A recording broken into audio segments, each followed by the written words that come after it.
What's up, what's up, what's up? Welcome to Good Morning Kenya. Leo ni Thursday, Entertainment Thursday, the new Friday. As always, here on KBC Channel 1, we like making sure that your weekend starts way earlier than expected. Welcome to Good Morning Kenya. My name is Mike Migu. A lot is in store for you, including different conversation with various people within the entertainment industry, just to keep you abreast on what is happening. It's the 6th of November, so I want you to stay tuned in to this show all through to the end, because what we promise is nothing short of fascinating entertainment and interesting conversations that will be happening right here on Good Morning Kenya's Entertainment Thursday.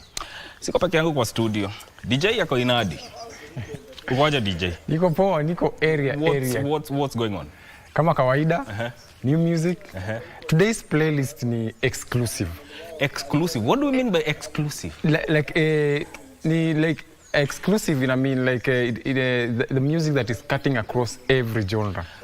Oh, okay. It's just a specific playlist. Yes. Understand? So I'll be cutting across international, local, all genres actually. Yes. So today's playlist now, I promise it will be exclusive, very beautiful. So if you're planning to watch today, I'm going to make sure. I'm going to make sure your morning is like totally blessed. Understand? Yeah. So before we continue, like I have new music that I released. Last Thursday tulikuwa tulafanya old school. Na ilishika by the way. Ilishika baya sana. Also the feedback that I received after the show, it was just amazing. Yes. So that's how we do every last Thursday of the month. Yes. So tukiendelea na Thursday bado tunaelekea on a new music. We have Breeder, he has a new song inaitwa Kelele, very beautiful song.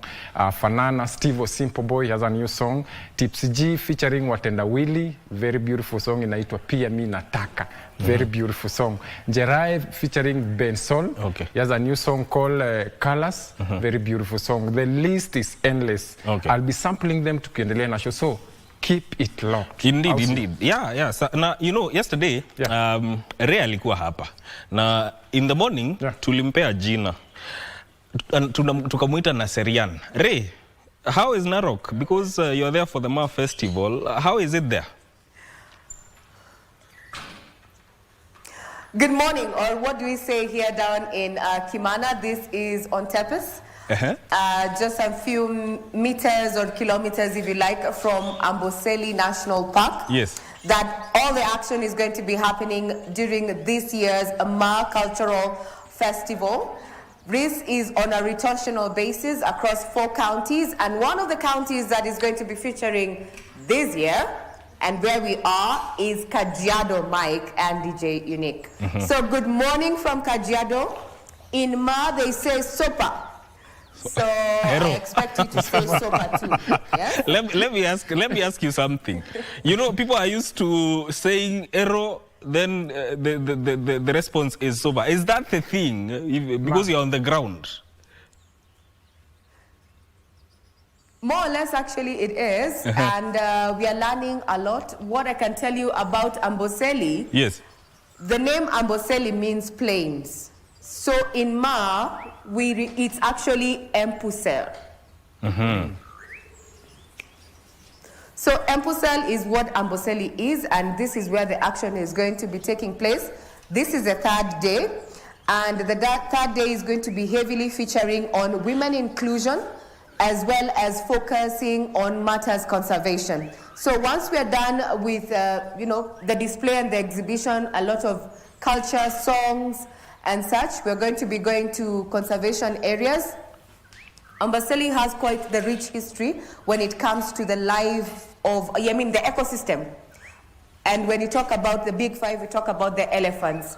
In the latest reports from Amboseli, dated 2023-2024, it indicated that within Amboseli, they have not had any single case of poaching in the last 30 years. So now, as you're waiting to see what is going to be happening towards the end of the week, where we're expecting none other than President William Ruto to grace this particular festival, we are anticipating that now the management is going to be handed over to the community. Questions around sustainability and conservation are very high among stakeholders, and those are some of the key areas we're going to be focusing on, other than just focusing on matters of culture and tradition within this particular county. That's just to bring you up to speed on what is happening here in Kimana. So we are here. Remember, KBC is the media partner. We are going to be broadcasting this both on TV as well as radio. So you're not going to miss anything when it comes to the action of it. But before we speak matters, conservation, culture, and all that, and also get to matters entertainment, let me bring you up to speed with stories that have been making headlines in the last 12 hours. And we start off with some good news and relief, especially to parents and students. This follows now that the fact that learning can now resume in public universities after lecturers signed a return to work agreement with the government ending their 49-day strike. The deal will see the government cough up some 7.9 billion shillings in 2 tranches beginning December this year. Joseph Wahungu has the details. University students and parents can breathe a sigh of relief after a 7-week strike which severely disrupted learning in public universities was declared over. After more than 4 hours of closed-door deliberations at the Ministry of Education headquarters on Wednesday. I know you've been here from 9 o'clock. Education Cabinet Secretary Julius Ogamba delivered the long-awaited message. All the issues that are pending have been resolved, and we are now at that point where we're going to call off the university strike. Ogamba, who was flanked by union leaders and officials from the Inter-Public Universities Council Consultative Forum, confirmed that the dispute on the 7.9 billion shillings which lecturers have been demanding under the 2017-2021 CBA has been resolved, with the government set to pay the amount in 2 installments of 3.85 billion shillings. The unions accepted the 2 first payments, first payment of 3.85 billion, in first payment of 3.85 billion towards the end of this year and after the first supplementary, and the second payment will be in the financial year of 2026-2027. The lengthy strike by lecturers and academic staff had threatened to throw programs such as graduations into limbo. To forestall future industrial disputes, the CS announced the creation of a permanent interministerial CBA implementation team to ensure compliance and resolve emerging issues early. Speaking at the event, University Academic Staff Union Secretary General Constantine Wasonga confirmed the suspension of the strike and instructed lecturers to resume duty. It is upon the government that you honor what we have signed here today. And if you honor what we have signed today, I want to commit that there shall be no strike called by WASU up to 2030. But if you don't honor this agreement, I'll call even a strike next week. His Kenya University Staff Union counterpart Charles Mukwaya praised the deal as a fair compromise and lauded Deputy President Kindiki Kithuri's intervention, which he said helped bridge the gap between the unions and government. We are not calling off the strike just like that, but it's because we feel strongly so that we have engaged exhaustively, that we have engaged the social partners and the government under the tripartite committee arrangement and gotten what we've gotten. And therefore we urge our members to accept this particular offer and resume their duties as normal.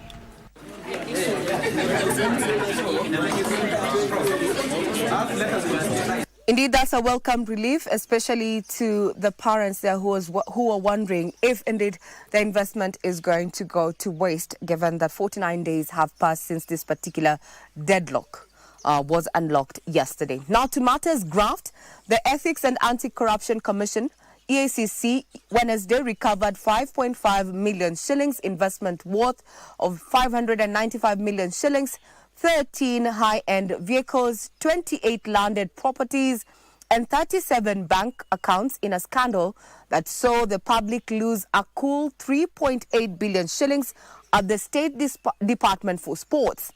The sleuths arrested 5 suspects, including 2 senior officials at the State Department, and they have since recorded their statements at the Integrity Center. And Abdiaziz Hashim now tells us how the sleuths from the anti-graft body also carried out the operation in Nairobi, Nanyuki, Machakos, and Kiambu, as well as Nyeri counties simultaneously.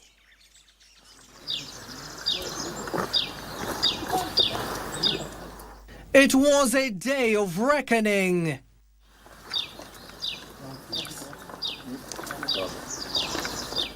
With the proverbial 40th day becoming evident to top officials at the State Department for Sports, who dipped their hands in the cookie jar and embezzled a whopping 3.8 billion shillings of taxpayers' money. Wednesday morning, sleuths from the Ethics and Anti-Corruption Commission EACC conducted search warrants at the residence of 5 officials linked to the scandal. The sting operation was conducted in Nairobi, Nanyuki, Machakos, Kiambu and Nyeri County simultaneously, which led to the detectives unearthing where the money went. Among those nabbed is Otis Mutwiri Nturibi, the Deputy Accountant General, Assels and Regional Development, who is among the key suspects and has set up a 4-story residential apartment in Meru County, allegedly by using the stolen funds. Caroline Muthoni Kariuki, the Senior Assistant Commissioner of Sports, is also being investigated in having a hand in the scandal during the 2020, 2021 and 2025-2026 financial years. The Abdi Mohamud-led body recovered 3.58 million shillings from Dixon Kibunyi, the director of Turkenya Tours and Safaris Limited. Others to be charged are David Mwasia Musau, an accountant at the State Department of Sports, and Maureen Wangui Wambugu, a director at Smart Flows Travels Limited. Following the operation, the suspects were escorted to EACC offices at the Integrity Center for statement recording. Now, point of correction is that Nanyuki is not a county, but is a town within Laikipia County. We'll be keeping tabs on that development in as far as matters graft is concerned. Now, an update is that the death toll from the Chesongoch landslide tragedy in Elgeyo Marakwet County has risen to 36 after 2 more bodies were retrieved Wednesday morning. The rescue team, led by the Kenya Red Cross, says 17 people are, however, still missing. A section of leaders led by Eldoret Catholic Diocese Archbishop Dominic Kimengich challenged the government to move with speed and find a lasting solution to the crisis by urgently relocating locals still living within the Kerio Valley escarpment to prevent a similar reoccurrence. Timothy Kipnusu has more details. These are the remains of the Chesongoch landslide tragedy that occurred on Friday last week. The debris is a witness of the magnitude of the landslide that has so far claimed the lives of 36 people. The Kenya Red Cross team, Kenya Defence Forces as well as National Youth Service, which are on a rescue mission, retrieved 1 more body from mudslide Wednesday morning, with 17 people still unaccounted for. 20 kilometers away from where the tragedy occurred at Kapkurong Forest, religious leaders led by Eldoret Catholic Archbishop Dominic Kimengich were at hand to offer financial aid to locals who are aiding in the rescue and recovery mission. Tunasema pole kwa wale ambao walipoteza jamaa yao, tunasema pole wale ambao bado hawajapata, tunasema pia pole na Mungu atusaidie ili mpaka tupate. And it is a relief for William Marsabit, who finally found the body of his mother after fiercely looking for it for 4 days. Tumeshughulika sana kutafuta kuanzia Jumamosi, Jumapili, Jumatatu jana, alafu leo tumefurahi sana kwa sababu tumeweza kupata mama katika nyumba ingine ambayo tulikuwa tunazunguka jana tu na kumbe alikuwa amefichana ndani. Emmanuel Kembui, on the other hand, is a worried man. He is still searching for 4 members of his family. Nimepoteza mama na wachomba wangu 3. Mpaka wa sasa pato tungali tunatafuta, hatujafanikiwa. So naomba serikali na kikosi zingine watusaidie kutafuta. Jacinta Krop recounts the ordeal, thanking God for being alive. However, her fortunes are no more, all swept by the mudslide. Hapa ni nyumba yangu. Sasa Mungu ameniokoa, vitu vyote wamechukuliwa. Shamba, manyumba, ndio niko hapa nashukuru Mungu. Naomba tu serikali wanisaidie. Local leaders led by former Minister Lina Jibi Kilimo called for an urgent review of the Embu Task Force, which was to resettle residents living in the hanging valley of Kerio. Tulikuwa tumeweka proposals na hatutachoka bado kuweka proposals kutema serikali itafutie watu shamba mbadala. Tubadilishiwe hizi wale kwa Kiingereza tunaitanga hanging valley. Ukiona hapa sehemu ya juu vile imekaa na hapo ndio watu walikuwa wamekaa. It's about time we relocate people to the lower part. Previously people lived in the lower part, but the insecurity pushed the people to live along the escarpment because they were very prone to bandits there, so they had to move and live along the escarpment. But now that the insecurity is a thing of the past year, we have never experienced it again, I think it's about time that we relocate our people. Even as the government continues with the rescue mission to retrieve bodies still trapped in the Chesongo tragedy, the major assignment for the government is to relocate a number of residents still living in flood-prone areas to more safer areas to avert more danger. Timothy Kipnusu, Elgeyo Marakwet County. KBC Channel 1 will continue keeping a spot check as the rescue operations continue there in Kerio Valley amid those calls to evacuate those who are still living within the escarpment to be relocated to safer grounds. 17 people still unaccounted for. Now, to matters health, the Ministry of Health has proposed punitive measures against health officials who failed to report born and maternal deaths. Now, appearing before the National Assembly to respond to questions from members of the Parliament, Health Cabinet Secretary Aden Duale said there could have been more fatalities than the reported 164 newborns and 14 maternal deaths reported in Kiambu County in the 5 months when the county health workers were on strike.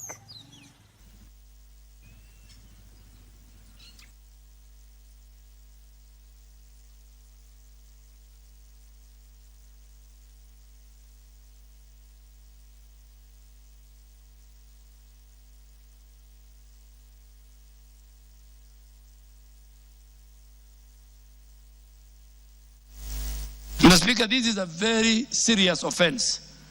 And going forward, we will ask digitally through our digital health agency and our digital system, every health facility in our country will report on a daily basis any maternal or child mortality that happens in that facility. Now, Still on matters health, the Ministry of Health has assured cancer patients of comprehensive care under the Social Health Insurance Fund from diagnosis all the way to treatment and palliative care. Reporting to the National Assembly on the implementation of the Social Health Insurance Fund and its contribution to the Universal Health Coverage Goal, Cabinet Secretary for Health Aden Duale said cancer patients were among the major beneficiaries of SHIF, with 31,101 patients reported to have received care under the Social Health Authority Oncology Package since the establishment of the fund in 2023. Several milestones have been achieved, one being the collection of 81 billion shillings from over 27 million registered members, out of whom 7.7 million have accessed services through the Primary Healthcare Fund and Social Health Insurance Fund. Among them are 31,101 cancer patients who have received care under the Social Health Authority Oncology Package in 140 healthcare facilities contracted to provide comprehensive cancer care. Honorable Speaker, has also paid out a total of 5.8 billion in cancer-related claims, with an additional 774 million, which is currently under process, that will be paid by the 14th of this month. The CS further added that the insurance fund supports diagnosis, treatment and palliative care of cancer patients. Once you are diagnosed, patients have access to a range of treatment options, including surgery, chemotherapy, radiotherapy, hormonal therapy, immunotherapy, and this ensures that care is tailored to individual clinical needs. And breast cancer patients, the CS said, can now breathe a sigh of relief after a massive reduction in the price of the Herceptin drug from 120,000 shillings to 40,000 shillings. And we have signed an MOU with Roche Pharmaceuticals that manufacture a drug called Herceptin for breast cancer in order to lower the cost of that essential cancer medicine. And they have agreed, and we have put it to an MOU. The ministry has also removed limitations on the number of treatment cycles for cancer patients, allowing them to receive all necessary sessions within their annual 550,000 shillings limit.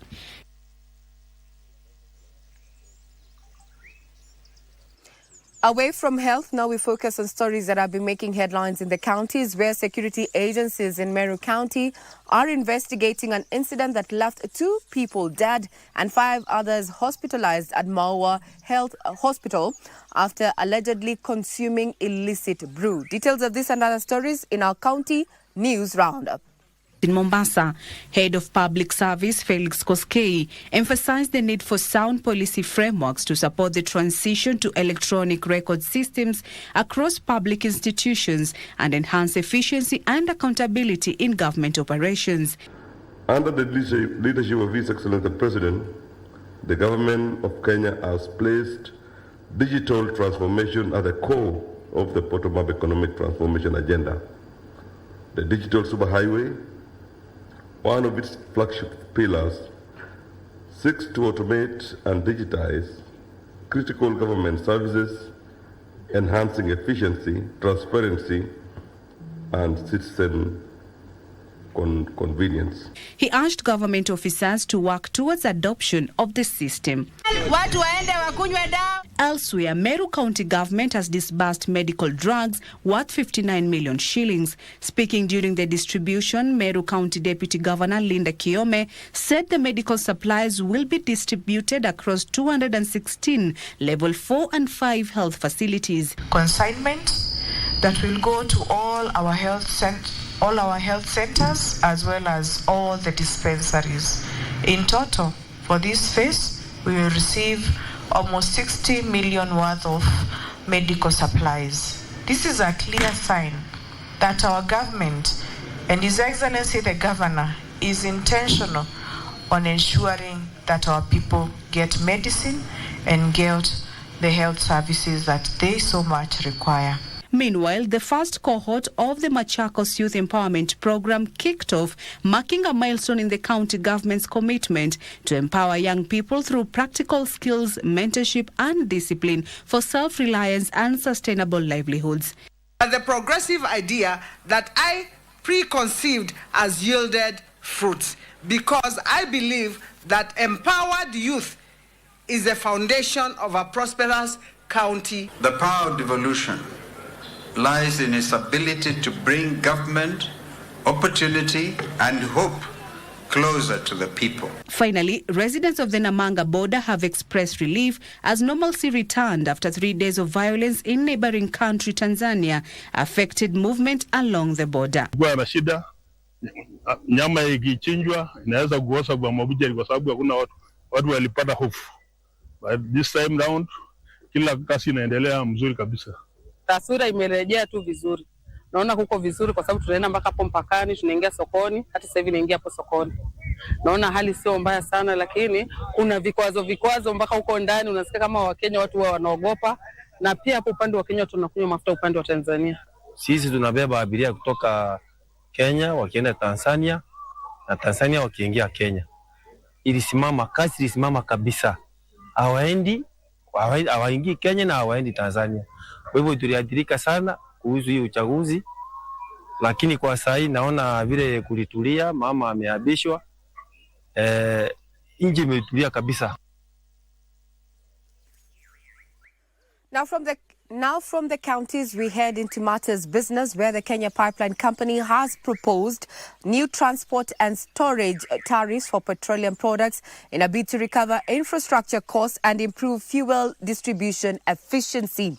The proposal, which is currently under public review by the Energy and Petroleum Regulatory Authority, could alter the cost of fuel at the pump if approved. Kenya Pipeline Company is seeking to revise pipeline and storage tariffs for the 2025-2026 to 2027-2028 period, marking the first major adjustment in 3 years. Under the new proposal, the cost of handling and storing imported fuel products will rise from about 992 shillings to 1,065 shillings per 1,000 litres, while transport tariffs through the main pipeline network could increase by an average of 6 to 8%, depending on distance and product type. According to the Kenya Pipeline Company, the revision is meant to raise funds for infrastructure upgrades, including new storage tanks, enhanced pumping capacity, and digital monitoring systems aimed at improving efficiency and reducing losses. KPC has proposed a 2.4% increase from the current tariff of 5 shillings and 44 cents per cubic meter per kilometer. The proposal is to have incremental increases over the control period to support a capital expenditure plan, recovery of operational costs, and maintenance expenditure, and provide a reasonable return to the company. Further, the state-owned company says that even with the reviewed tariffs, pipeline transport remains up to 5 times cheaper than road haulage, and that modernization will ultimately lead to more stable fuel supply and lower maintenance costs for oil marketers. So the pump price that will be prevailing at the time, if the change will purely be on the basis of the tariff, then we shall see a 12 cents adjustment. In Nakuru, because of the distance, then it is 13 cents, then in Eldoret it's around 15 cents, and the same applies to Kisumu. However, analysts caution that any increase in pipeline and storage costs could trickle down to consumers, with fuel prices projected to rise if the higher charges are fully passed on. The Energy Petroleum Regulatory Authority has begun public consultations across the country in order to collect feedback from stakeholders, including oil marketers, consumer groups, as well as civil society representatives, before making a final decision. Well, that means that if this particular proposal sails through, is that what you're currently paying for as your electricity bill is likely to go up. By how much? We'll wait to see. But remember, this particular proposal is under public review, so you can give your feedback to EPRA as the public participation is currently underway. Now, how does the Premier League table look like?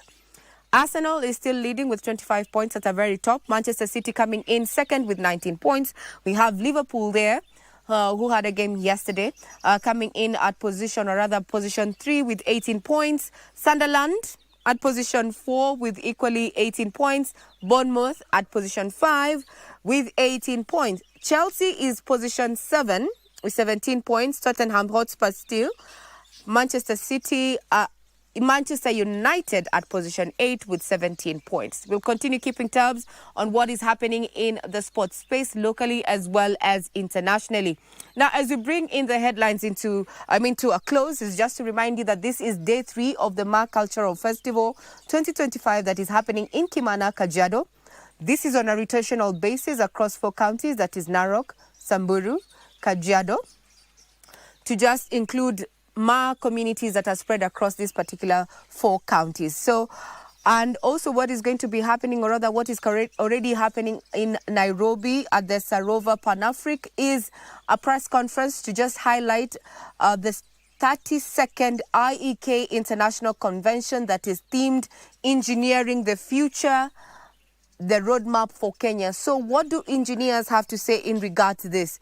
IEK is charged with looking at building capacities within the niche sector. So what does the roadmap for Kenya's engineers look like at a time when the regulator has already acquired the Washington Accord that is going to allow engineers to practice not just only within the Kenyan borders, but also across. We'll be keeping tabs on that as we proceed with the rest of our programming. Remember, Thursday is the new Friday. Back here on Tepes, that is, we're going to be keeping tabs on what is happening in the Maa Cultural Festival. Today, it's a focus of women inclusion in as far as matters of tradition and culture is concerned, as well as sustainable conservation.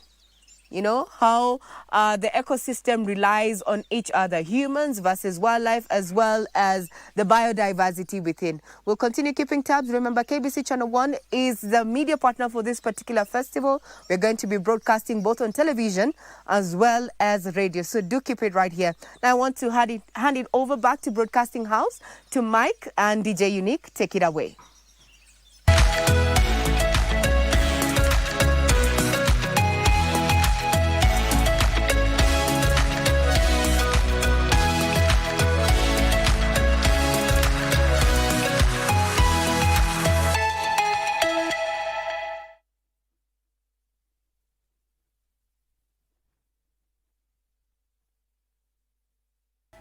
3 minutes past 7. This is Good Morning Kenya. My name is Mike Migwe. Today is Entertainment Thursday, so stand by for a scintillating time right here on KBC Channel 1. But before then, I want us to talk about a very important health area that is giving hope to children and families, especially when it comes to matters to do with hearing. A gift of sound, connection, and renewed possibility. Yesterday, the First Lady of the Republic of Kenya launched a life-changing cochlear implant partnership between Kenya and Morocco. It was happening yesterday, and Her Royal Highness Princess Leila Asma of Morocco did come and is part of the partnership that was launched yesterday. Now, you know, this is very important because you look at the World Health Organization report of on hearing in 2021. They said 60% of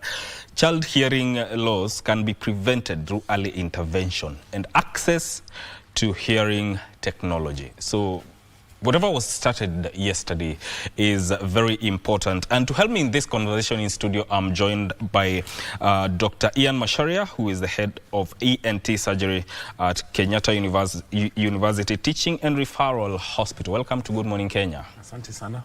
And also I'm joined by Sheila Shefo-Mbiru, who is the head of programs at First Lady Mazingira Awards, and also Mama Doing Good, and an advocate of hearing impaired. Karibu sana to the program. Thank you. How are you doing this morning? I'm very well, thank you. Yes. Let's get into this conversation right about. Na nitaanza na wewe daktari. When we talk about cochlear implants and the problem to do with the hearing, especially when it comes to infants, most parents do not really realize that this loss can be detected early. So how early are we speaking about in terms of screening and identifying that this infant has a problem, hearing problem? So thank you very much, Mike, for having us on the show. How I would like to put it is, think about it in 3 steps. You have to have good selection of patients, you have to have safe surgery, and then you have to have post-operative rehabilitation. And just to summarize, 4 million shillings worth of a journey. Wow. So those are the 3 big steps. And rightly, you started on step 1. How do we choose these patients?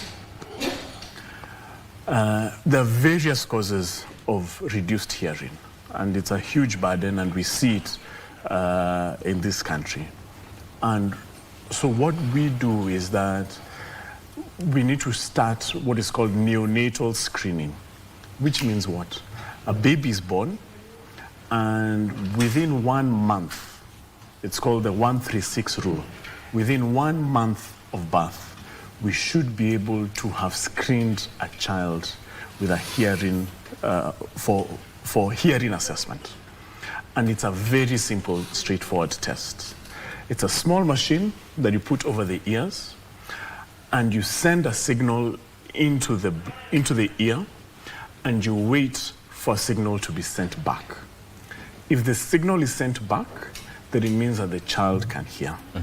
Because obviously you can't ask a child, can you hear? Unaweza sikia. It's an infant. It's an infant. So you send a signal and you wait for a signal to be sent back. If you get back the signal, then you can confidently tell the parents that, hey, this baby boy, this baby girl can hear. If you don't receive a signal back, then you repeat the test after about 4 weeks. And if that fails again, you repeat you do a different test after 6 weeks. But basically, we aim to have a screening at 1 month and confirmation by 3 months. Yes.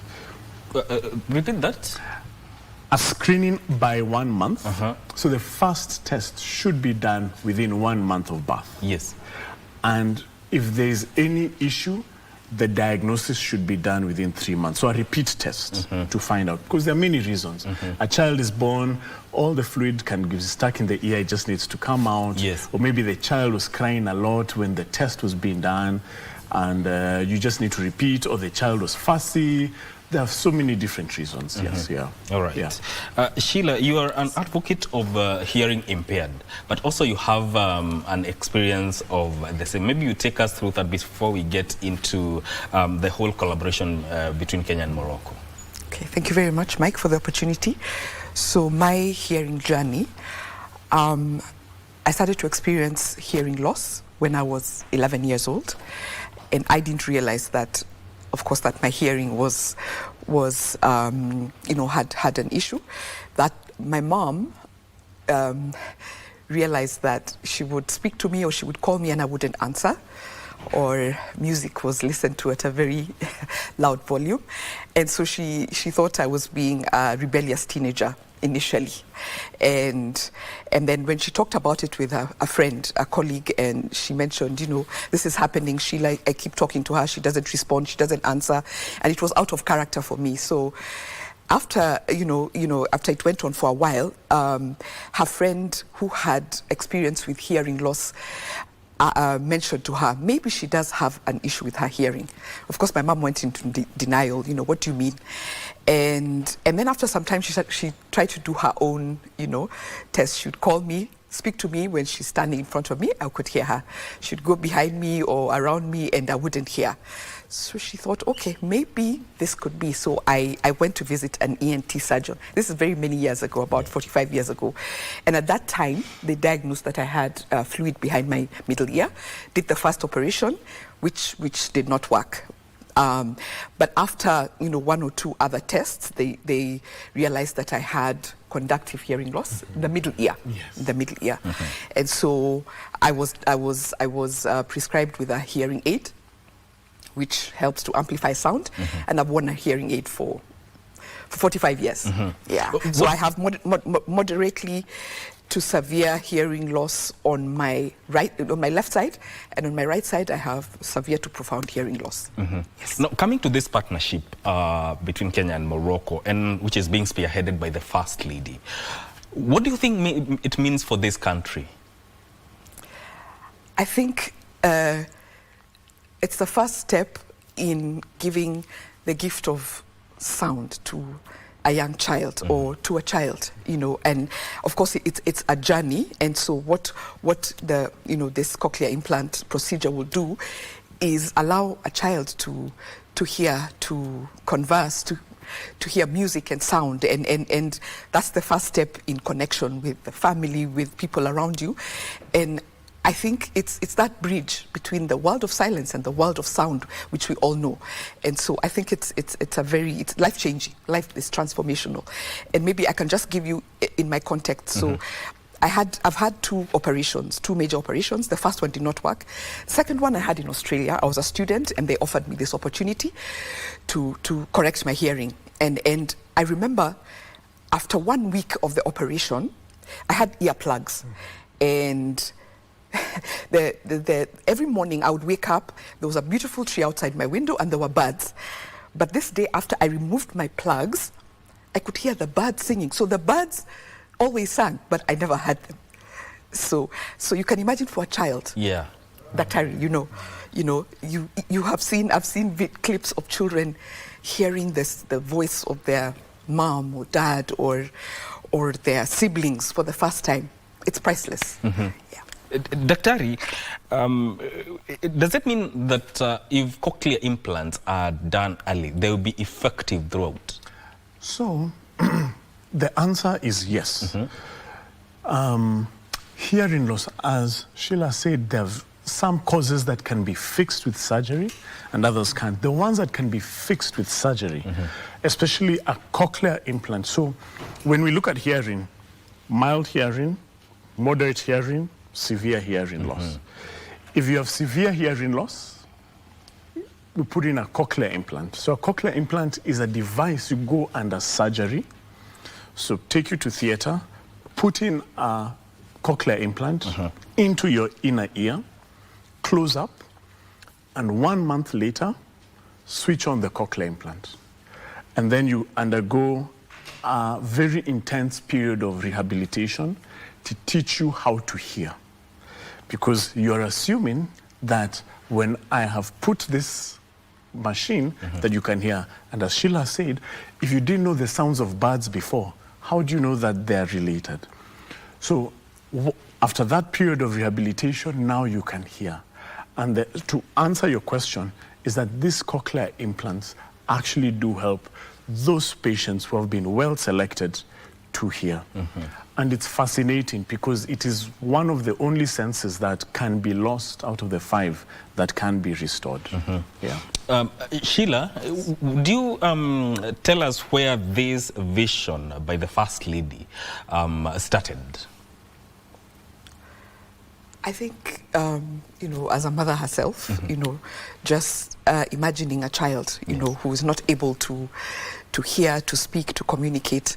And of course, with the collaboration with the Princess of Morocco Foundation, the Lala Asma, the Princess of Morocco in Morocco has been, they work around providing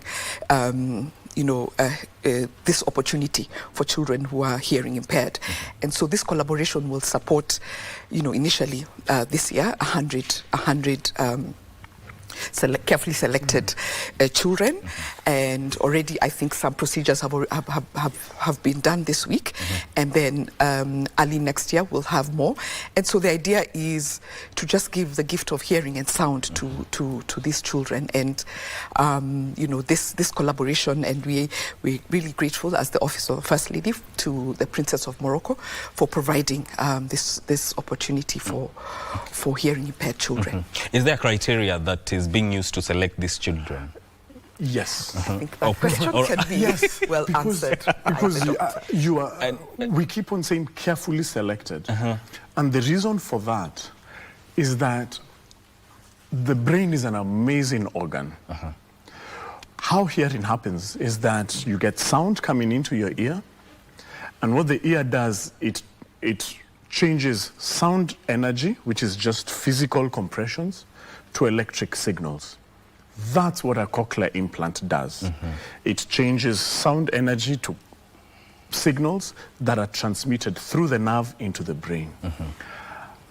And the problem is that if you can't hear, the part of your brain that accepts hearing signals loses it. It's a concept called if you don't use it, you lose it.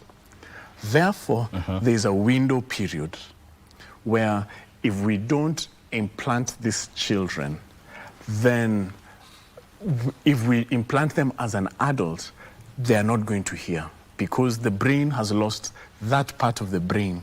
That part of the brain is not going to be able to interpret any sound or electrical signals. So we try as early as possible, and usually the magic number is below 6. And we do also get children between ages of 6 and 10 as well, who can still be can still benefit from this. Maybe not as much as the younger children, but the younger the better. And usually we aim between age 2 and 6. That's the magic window where we can implant and they can come back as able hearing. Yes. Is it even also when it comes to dealing with an adult? How is that? How does it pan out? Good question. There are two types of adults. There are adults who have heard before, and there are adults who've never heard before. That's how we distinguish them in the hearing world. For the adult who has heard before, let me give you an example. Yes. You've been well, and you suddenly get a bout of meningitis, and you lose your hearing. And you put in a cochlear implant, you will hear. So that is one type of patient. The other adult is the adult who's never heard before, was born deaf, has lived their childhood as deaf, their teenagehood as deaf, and adult as deaf. That adult will not benefit from a cochlear implant because the part of the brain that is meant to hear, unfortunately, remember that concept, if you don't use it, you lose it. So that type of adult will not benefit from a cochlear implant. Yes, yeah. This partnership, Sheila, is it going to also include matters to do with capacity building within the country in terms of getting our doctors getting to do those surgeries within the country? Yes, definitely. There are doctors who will collaborate with doctors from Morocco. There will be technology and knowledge transfer, because once the operations are done, then there's going to be the post-operative care. I think the doctor will confirm that. There's going to be, once the device is fitted, there's going to be, programming of that device. There's going to be speech therapy, rehabilitation, and then I think also the parents, need support and counseling. So yes, there's going to be capacity building for the doctors, and that has already started and will continue until the program comes to an end. Looking at the cost of a cochlear implant, it amounts to millions. Now we have the Social Health Authority. What role is it coming to play in all this? I think like the doctor said, each of the cochlear implant surgery costs 4 million. The Princess of Morocco Foundation, the Lala Asma, is supporting, is going to provide 120 million. And so in terms of also the Social Health Authority, SHA, they're going to support all the costs. And so there's no cost to the parents, but I think the conversation on how the support will pan out is going to be considered. Yes. Indeed. Daktari, talk about the post-surgery care about cochlear implant. Thank you. Yeah. So we've moved from selecting the patients, because they could be children or adults who have had before. Yes. And we have moved to the surgical infrastructure, that's the operation. And then now the last step, which is rehabilitation. So we've put this device inside your ear. It's almost like a hearing aid, but it's surgically implanted. It costs 1.6 million shillings. It's $10,000. And the reason it costs so much is that it's very expensive technology, and there are very few companies in the world that do it. Around 5 companies in the world. Now, you have this 1.6 million gadget inside your ear, but you've never heard before, and you don't know what sounds are, different sounds. We know what a clap is. We know the difference between a clap and a chair banging, or a door banging. But for somebody who's never heard the difference, they don't know. You know the difference between a car rolling on the ground, a car passing by, and a cow mooing on the side. But for somebody who's never had that, they don't know what that is. And that's where now the rehabilitation comes in. You have 2 people that are very key. One cadre is called an audiologist. An audiologist is a health worker who deals with ear, hearing, and dizziness. So they help with mapping and switching on of the cochlea. So it's called switch on and mapping. That is step 1 of rehabilitation. Yes. Then step 2 is that the purpose of hearing is also to allow you to speak. So the speech therapy helps you to speak because you've also never had your own voice. Can you imagine you've never had your own voice? You know, we talk about environmental sounds, yes, but we forget about speech and language. So we need to teach you how to speak, and that's where now the second cadre, which are called speech and language experts. And we really want to advocate, because the speech and language experts don't have a cadre in the Ministry of Health. So they really do help with that bit. And it can be as intensive as up to 9 months. 9 months. And I like what you said, Sheila, because we are focusing so much on the child. Unfortunately, as a surgeon, we focus so much on the child, but we forget the parents.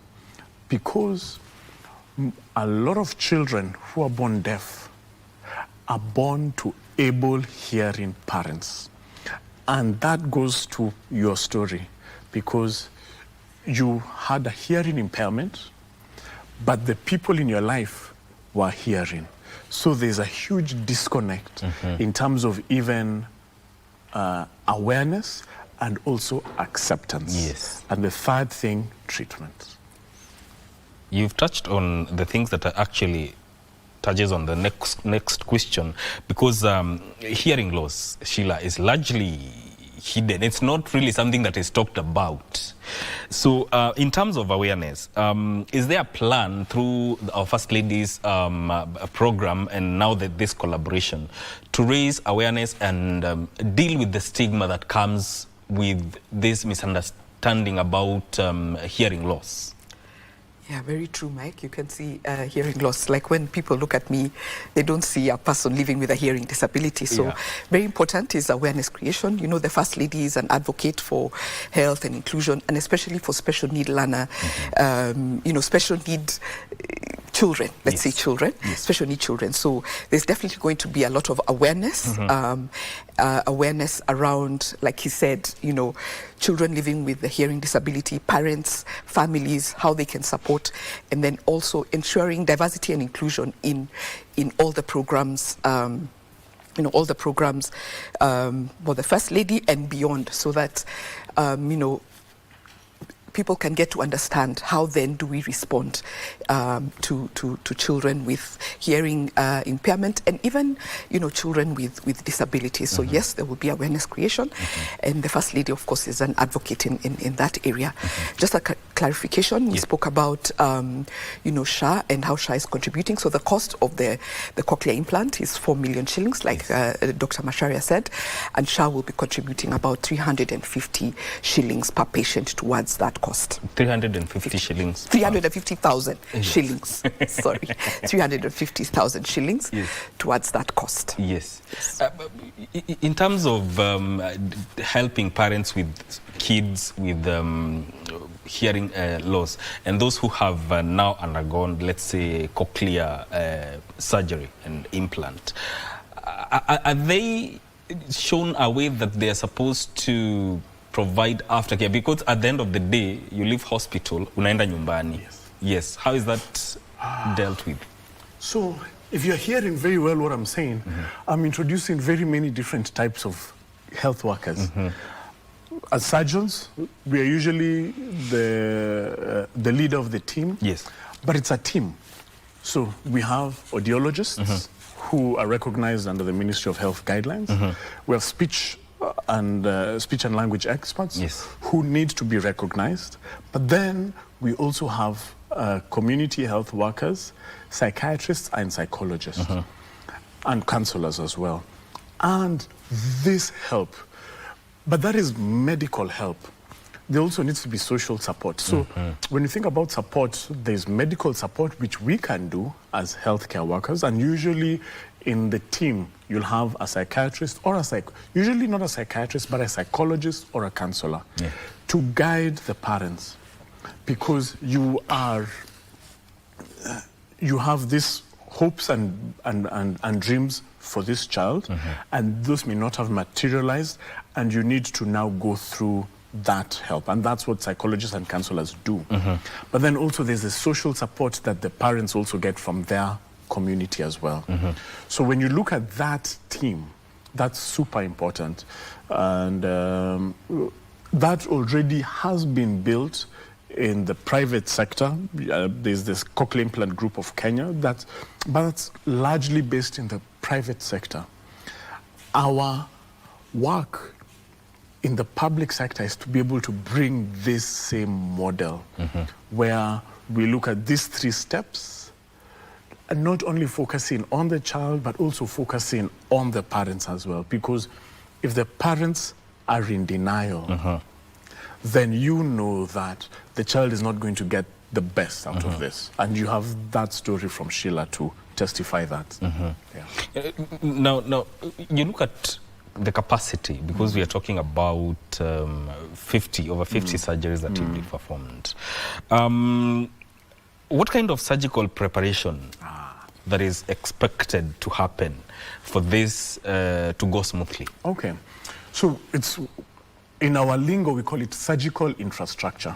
Just the way that you've just talked about, where here there's physical infrastructure, there's surgical infrastructure. So in terms of the surgical infrastructure, there are just 3 steps inside it.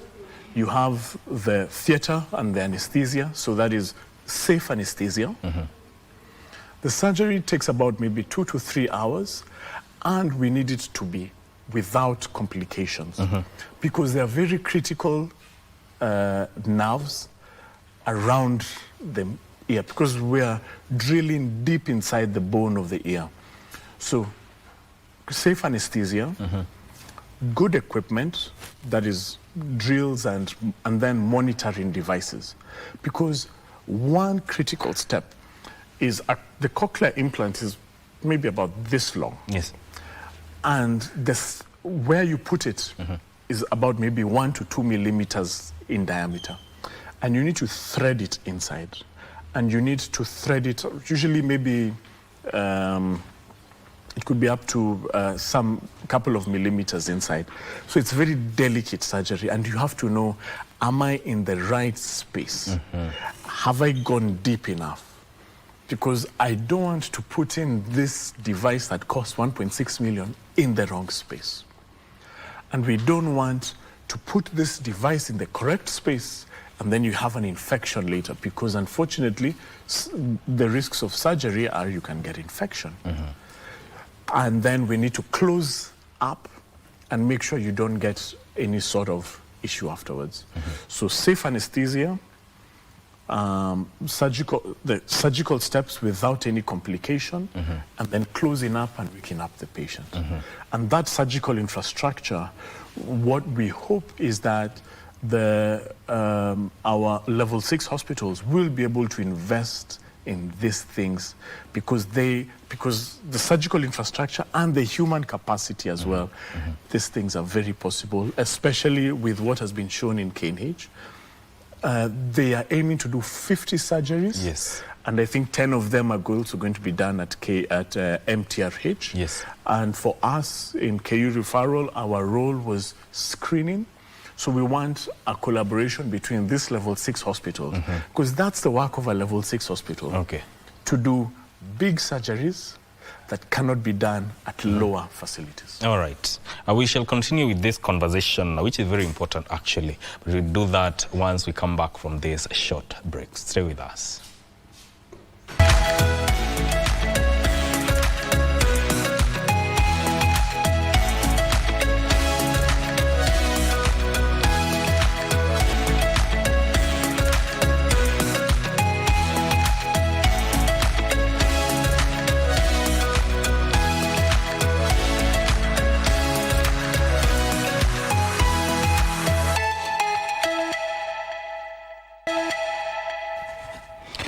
You're still watching Good Morning Kenya, and we are talking about matters to do with cochlear implants and the initiative that was launched yesterday by the First Lady, a collaboration between Kenya and Morocco. Now, Sheila, there is the First Lady's Voice of Children's initiative.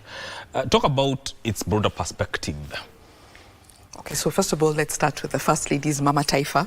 She's a mother herself. Yes. So just looking at, focusing on protecting the rights of children, uplifting and upholding the welfare of children across Kenya. And, because whatever touches on a child also changes the trajectory of their future. In terms of Voice of Children, it's anchored around three broad pillars. So child provision, child protection, and child participation. And this cochlear implant, initiative is under child provision, providing for the needs of, children who are hearing impaired and giving them the gift of hearing and speaking, like he said, and just changing their lives. You can imagine this will start a process that will completely change their lives and,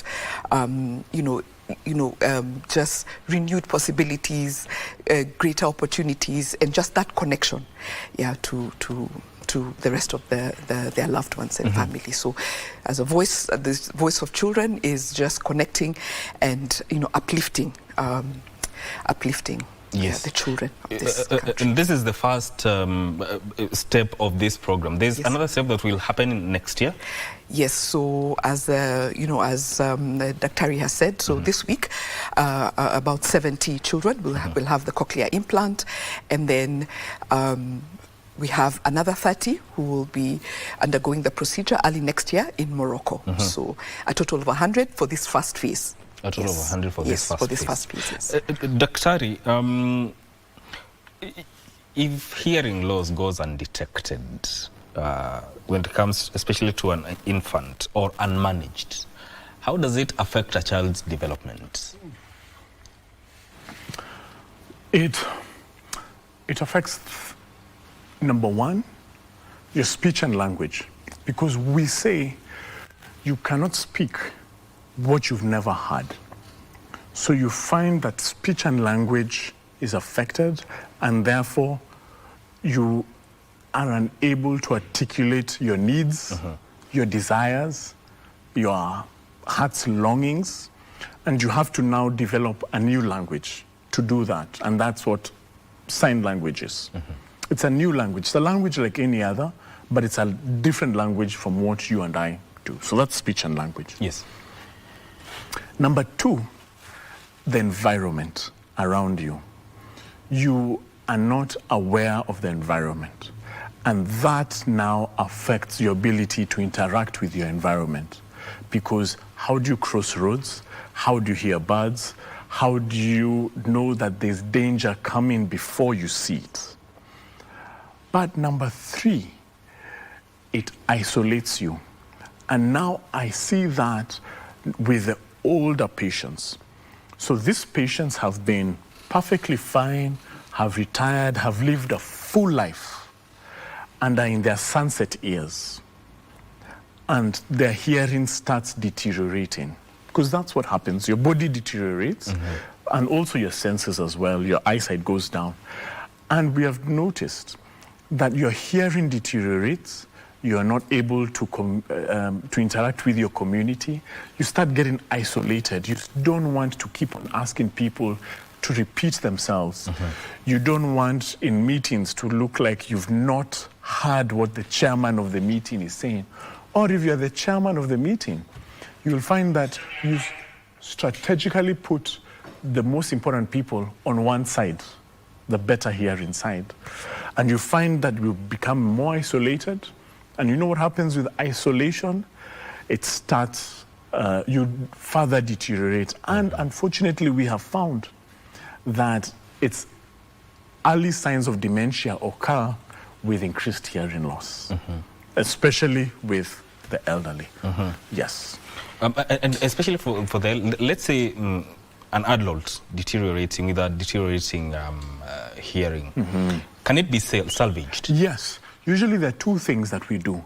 For most adults, it's usually outer ear, so that is wax impaction that is getting stuck, or the inner ear. And usually for most adults, what it requires is something that we call amplification, a hearing aid, which is what I think Sheila is very familiar with. So you go to your ENT professional physician, we check, we send you for a test to assess how bad your hearing is. And if it's low and affecting your life, we prescribe a hearing aid to use, and you go back to your hearing, to your hearing self. And that puts you back from isolation to integration. And that's so important, because if we isolate our elderly people, and those have you can imagine a professor of 80 years who is unable to hear. You can imagine a politician, an MP, a pastor.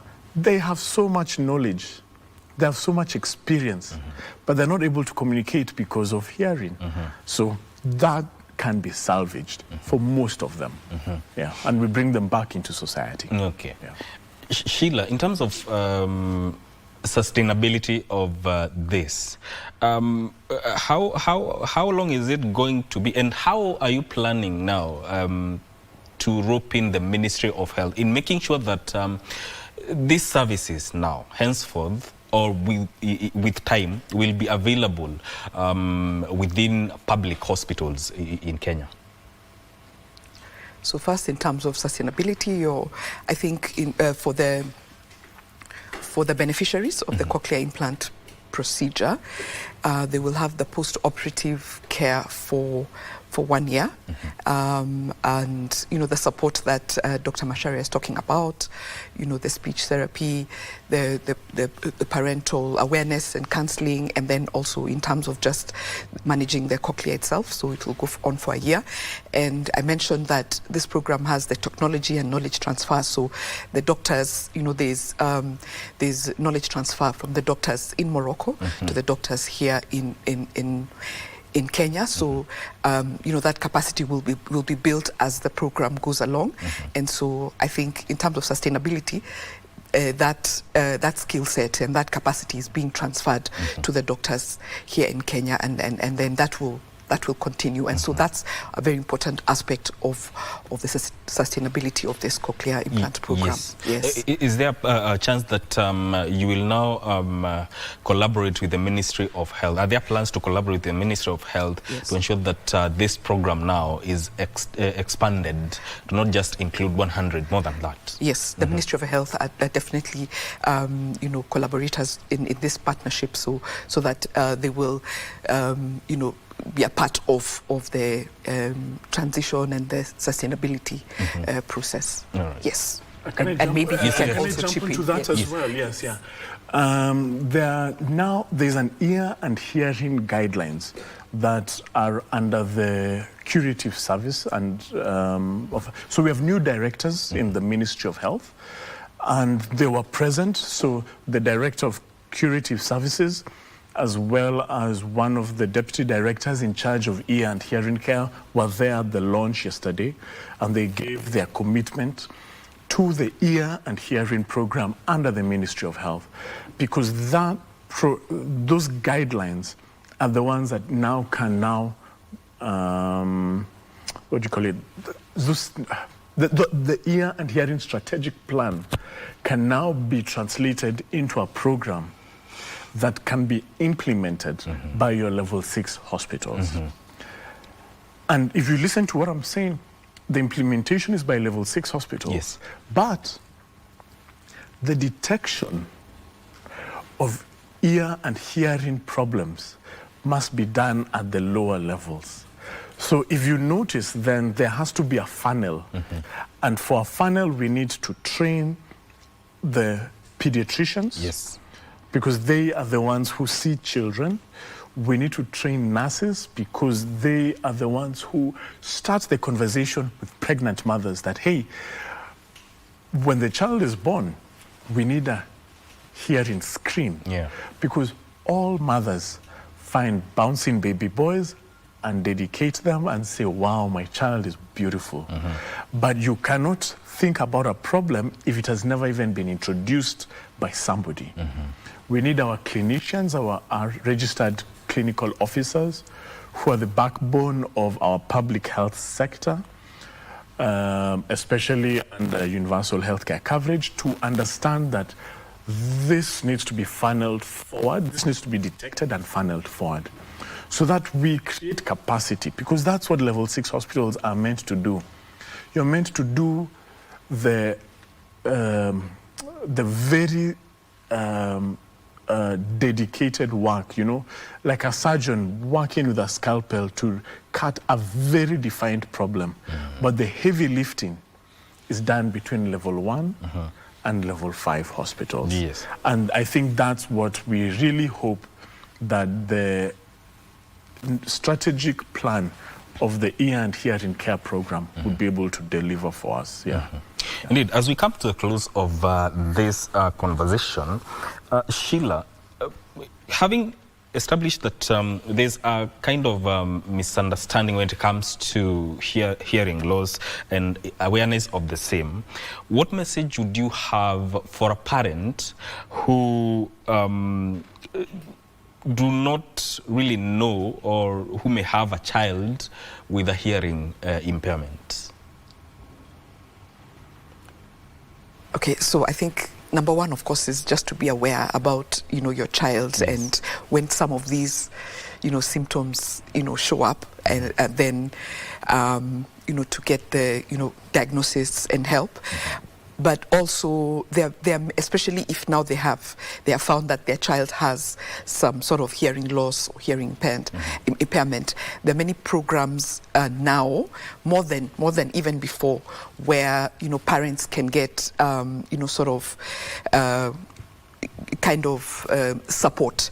There are many programs where parents can get support and meet other parents who are going through a similar situation, because I found, you know, parents just sort of go in denial, you know, just trying to accept, first of all, how do I handle this?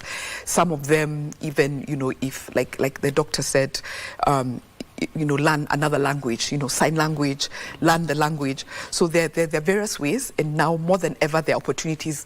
Reach out to, you know, these support groups, reach out to other parents going through a similar situation, and then opportunities like you know, like this Voice of Children, the First Lady's program that is, you know, that is giving you know, a lifeline, you know, a transformation through the cochlear implant program. So there, for parents, it's just the awareness, and then the next step of seeking help. Yeah. Dr. I would urge everyone who's involved in speech and hearing, and that includes healthcare workers as well as the education sector, because we forget that 8 hours of the day the child is in school, and the teachers sometimes are actually the first people to detect this. So the healthcare sector and the education sector needs to come together and be able to create programs for detection. And then the heavy lifting being done by the Ministry of Health, the healthcare sector, on detection, building surgical infrastructure, as well as training for all the cadres, audiologists, speech therapists, surgeons, nurses, counselors, and then moving on towards rehabilitation for this child, and then mainstreaming thereafter. And I think if we have that, then therefore we will be able to move from science towards empathy. Because unfortunately, as surgeons, we think so scientifically. But at the end of the day, what this technology and all this knowledge that we've been given is for patients. And the only way that we can translate that is through empathy. Yeah. Maybe just, you know, as a parent, for a new parent, you know, a parent who has just, you know, extend grace to yourself. This is a new experience, just like, like in my case, I remember, my mom first going into denial, but, reaching out to friends and how do we walk this journey? So extend your grace, as a parent, but also, this is a new lived experience for you and your child. But like I said, reach out. The hospitals now there are programs, they are aware. I know very many support groups now are building up because they realize that this is a journey, that it's a new journey for, for many parents, and then you need to walk this journey with those who are experts, those who can help you, address and deal with the issue. Mm-hmm. Yes. Thank you so much. Thank you so much for making time to come and talk about this very important aspect when it comes to matters to deal with health. The whole idea is to give hope to children and families within the country that this is doable. That has been Dr. Ian Macharia, who is the head of ENT surgery at Kenyatta University Teaching, Research and Referral Hospital, and also Sheila Shefombiru, who is the head of program at First Ladies Mazingira Awards and Mama Doing Good, and an advocate of hearing impaired, joining us here in Good Morning Kenya to talk about that. This conversation ends here. But Entertainment Thursday starts now. Now, I know you've been wondering where Vivian is. She's coming to steer you through the entertainment part of this program. My name is Mike Migwe. Thank you for tuning in. Stay with us.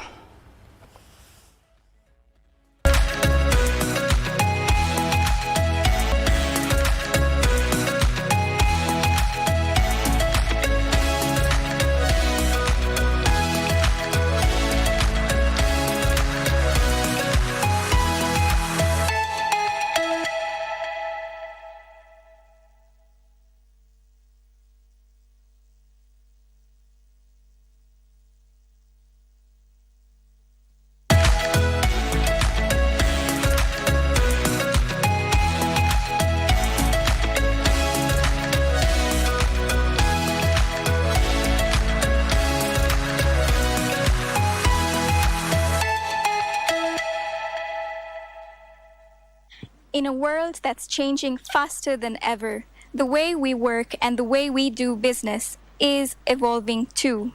From digital creators redefining success online to professionals chasing side hustles and passion projects, the business culture in Kisumu is evolving.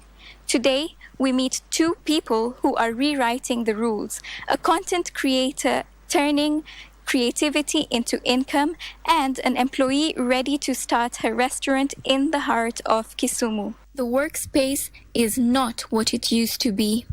More and more young professionals in Kisumu are exploring alternative careers, combining formal employment with passion, or building personal brands from their living rooms.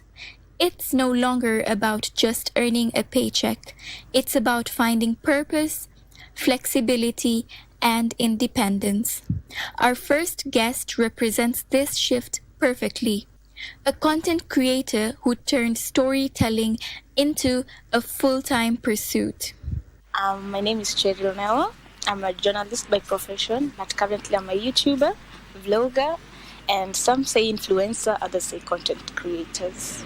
My content creation journey I shoot lifestyle content, began back way in 2018 when I joined Maseno. And yes, I first opened my YouTube channel back in 2020. Yes, so that is when I recorded my first video. So I can say I started my journey 2020. Lifestyle content entails like what we do for a living. I wake up, I go to a shop, I shoot. That is lifestyle. I wake up, I want to go to Mombasa, I shoot. I wake up, I want to go and show people the lakeside of Kisumu, how fishermen are doing their daily activities. That is lifestyle. For Cheryl, the internet isn't just a place to scroll. It's a workspace, a platform, and a business. From early mornings spent editing to late nights brainstorming, content creation has become both career and culture. But it isn't easy. Dealing with algorithm changes, brand demands, and creative burnout, this is all part of the hustle. I'm like authentic, because right now everyone is majoring on the Western type of content. So everyone wants to fit in. Everyone wants to act the way they're acting. But for me, it's just being authentic, just being you. Just wake up, take your camera, just speak what you want to speak. If you want to speak Swahili, if you want to speak Luo, you'll always find your community. A typical day of me, I'll wake up, go to the makeup studio, shoot the whole process when the makeup artist is like making my face being glammed like today. And then after I've done the makeup, I go to the studio, depending on which location the photographer is, and then we do some pictures and videos, and then they'll take it all the way to their websites. I can shoot the whole day because number one, good full makeup will take like 2 hours. Now the studio session will depend, because at times we will want to shoot on two different locations. That is maybe an indoor shoot or an outdoor shoot on different locations. So you can imagine you go to location 1, location 2. By the time you're settling, it's around 2 p.m., 3 p.m. The day is coming to an end. Or at times we even do night shoots. I faced a lot of challenges, especially when I was starting up, because I knew this is what I wanted to do, but it was not, by that time when I was starting, it didn't have an income per se. One of my videos that I'm so known while of shooting, I go to places like here in Kisumu. I'll show you the culture of Kisumu. I'll tell you things to do when you're in Kisumu, where to get fresh fish in Kisumu, places to visit, touristical places. And once you go there, or once I go shoot there, I show them the culture in Kisumu. Like they do dances, when you come to this place and you want to have a taste of Kisumu, this is what you have to order. And the social media space is so wide, and every day something new is coming, So there's no day you will wake up as a content creator, you don't have a job. You will wake up today and an artist has a song, they need the song to be pushed. You wake up today, somebody has opened a business, he needs you to influence the business, So there's a job. There's an aspect where the African culture limited me on the type of content I wanted to make. So, which makes me, as a Gen Z, makes me fall out of the trends. Yes. So you might find there's a trend that is ongoing. I will not participate in it because of the cultural values that I have from my home and my parents. There's some things I wouldn't want to do on social media because, I have a family also. And for many like her, digital creation represents the future, flexible, expressive, and full of possibility. But others are finding balance between traditional employment and entrepreneurial dreams. So my name is Saima Janeja, and I currently work for Chate Group of Companies, which comprises of the KBC Group of Companies. I work as the director's PA in KBC, and apart from that, I'm currently setting up my restaurant, Sezam's Taste Box, right here on Kisumu Kakamega Highway. So I was previously in the restaurant business. That was prior to COVID. And at the moment, I feel like I should reintroduce myself to my passion, my first passion, which is the food business, which is why I've decided to open a restaurant as a side venture. For Saima, the journey to business ownership began long before this container mall project. Having run a restaurant before, she's now back, wiser, bolder, and more determined. Well, my first inspiration is my dad. He's always been into cooking. And I also felt like, Kisumu needs more food outlets now. We've got quite a number already, but I felt like something new was also needed in Kisumu, which is why I decided to venture back into the food business. Previous experience with the food business was quite a bit different from what I'm going into right now. I was previously located at the United Mall, where I was in a busy food court. It was different. We were making different kinds of foods from what we're planning to do right now. And I feel like I'm going back into this business having learned quite a lot. Between her 9-to-5 and her dream project, she's redefining what entrepreneurship looks like. One that's grounded in discipline and fueled by passion. I considered both an actual mall and a container mall. But then the idea of a container mall appealed to me because, first of all, it's easier to set up, takes a shorter time. Containers are also aesthetically pleasing. Their modular structure makes it easier to fabricate them in ways that will work best for what I had in mind. Plus, also the box-like structure appeals to me, considering my whole taste box idea. Furthermore, with container malls, you have several small businesses set up, so there's quite a bit of footfall from all these other businesses as well. I have to be very disciplined about my time. I ensure that while I'm at work, my focus is completely on work. And once I'm at home or once the workday is over, then I'll focus entirely on the restaurant and the concepts that I'm designing. My weekends lately have all been about creating the menu, engineering the menu, tasting out new recipes, and also designing the actual structure, visiting the site. But when I'm at work, I'm 100% focused on just work. Her story reflects a growing trend. People refusing to choose between stability and ambition. So typically I get to work by 8 o'clock. From 8 to 1 o'clock, I'm focused on my daily activities at KBC.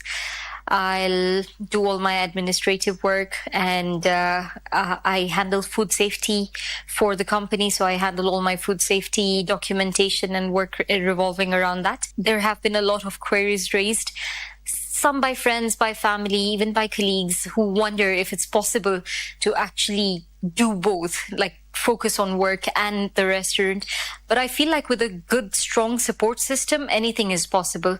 And I've been lucky so far that I have managed to get good contractors, good suppliers, a good support system amongst my friends and family who have all aided in making this dream a reality. And I feel confident that it'll definitely work out. I'm trying to support the local community as best as I can by hiring from the local community. I'm trying to keep my purchases within the community. So all my suppliers, all my contractors are all locally resourced. With Sezam's, I'm also trying to combine both local cuisine and international cuisine to come up with dishes and flavors that are basically a fusion of the two. And I'm hoping that that will be a contribution that will be recognized in Kisumu and help Kisumu evolve in its flavor profile. Kenyan culture is all about community, marketplaces, social hubs, food courts, and container malls mirror that spirit. They bring different small businesses together to build this local community that is collaborative in spirit. And that is what attracts me to the container mall idea. From content creation to restaurant management, these stories share one truth. Business culture today is about courage. Courage to start small, to fall forward, and to keep showing up. The face of business is changing. It's younger, more creative, and more daring. Whether online or on the ground, one thing is clear. The spirit of enterprise in Kisumu is alive and glowing. I'm Afreen Lalani, and this has been Culture Connect today. See you on the next one.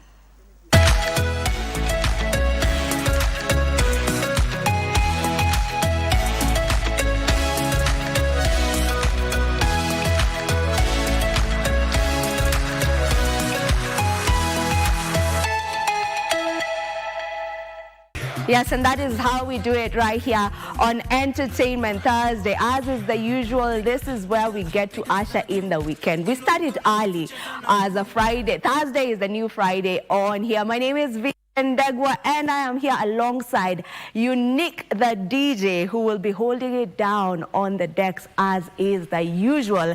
And right now, allow me to introduce our first guest right here on the show, and that is none other than Millie Shea. Millie Shea is a musician, she's an artist, she is a performer, she is a songwriter.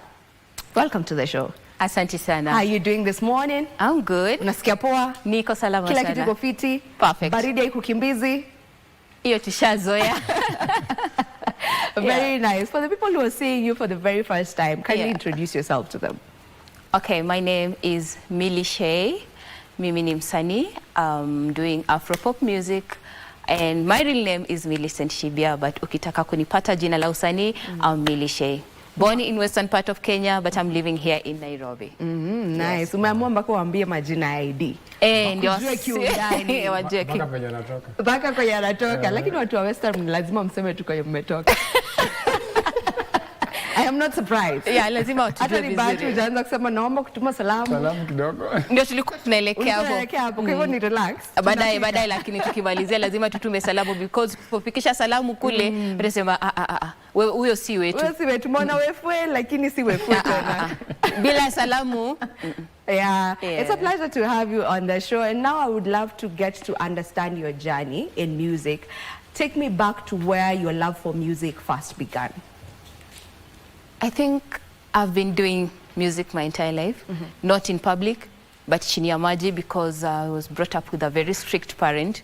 Mwenye kutoka nyumbani ungeandika a paragraph, full scope of explanation, unatoka unaenda wapi kufanya nini kwa nini. Wow. So being out doing music sio kitu ange take lightly. So I used to do it chini ya maji, and I used to sing. Zile saa zingine ukienda church kidogo, unaimba hapo kidogo, unarudi nyumbani. But people, as I've always said, watu nilikuwa nao pale high school, ndio wanajua how my music has been.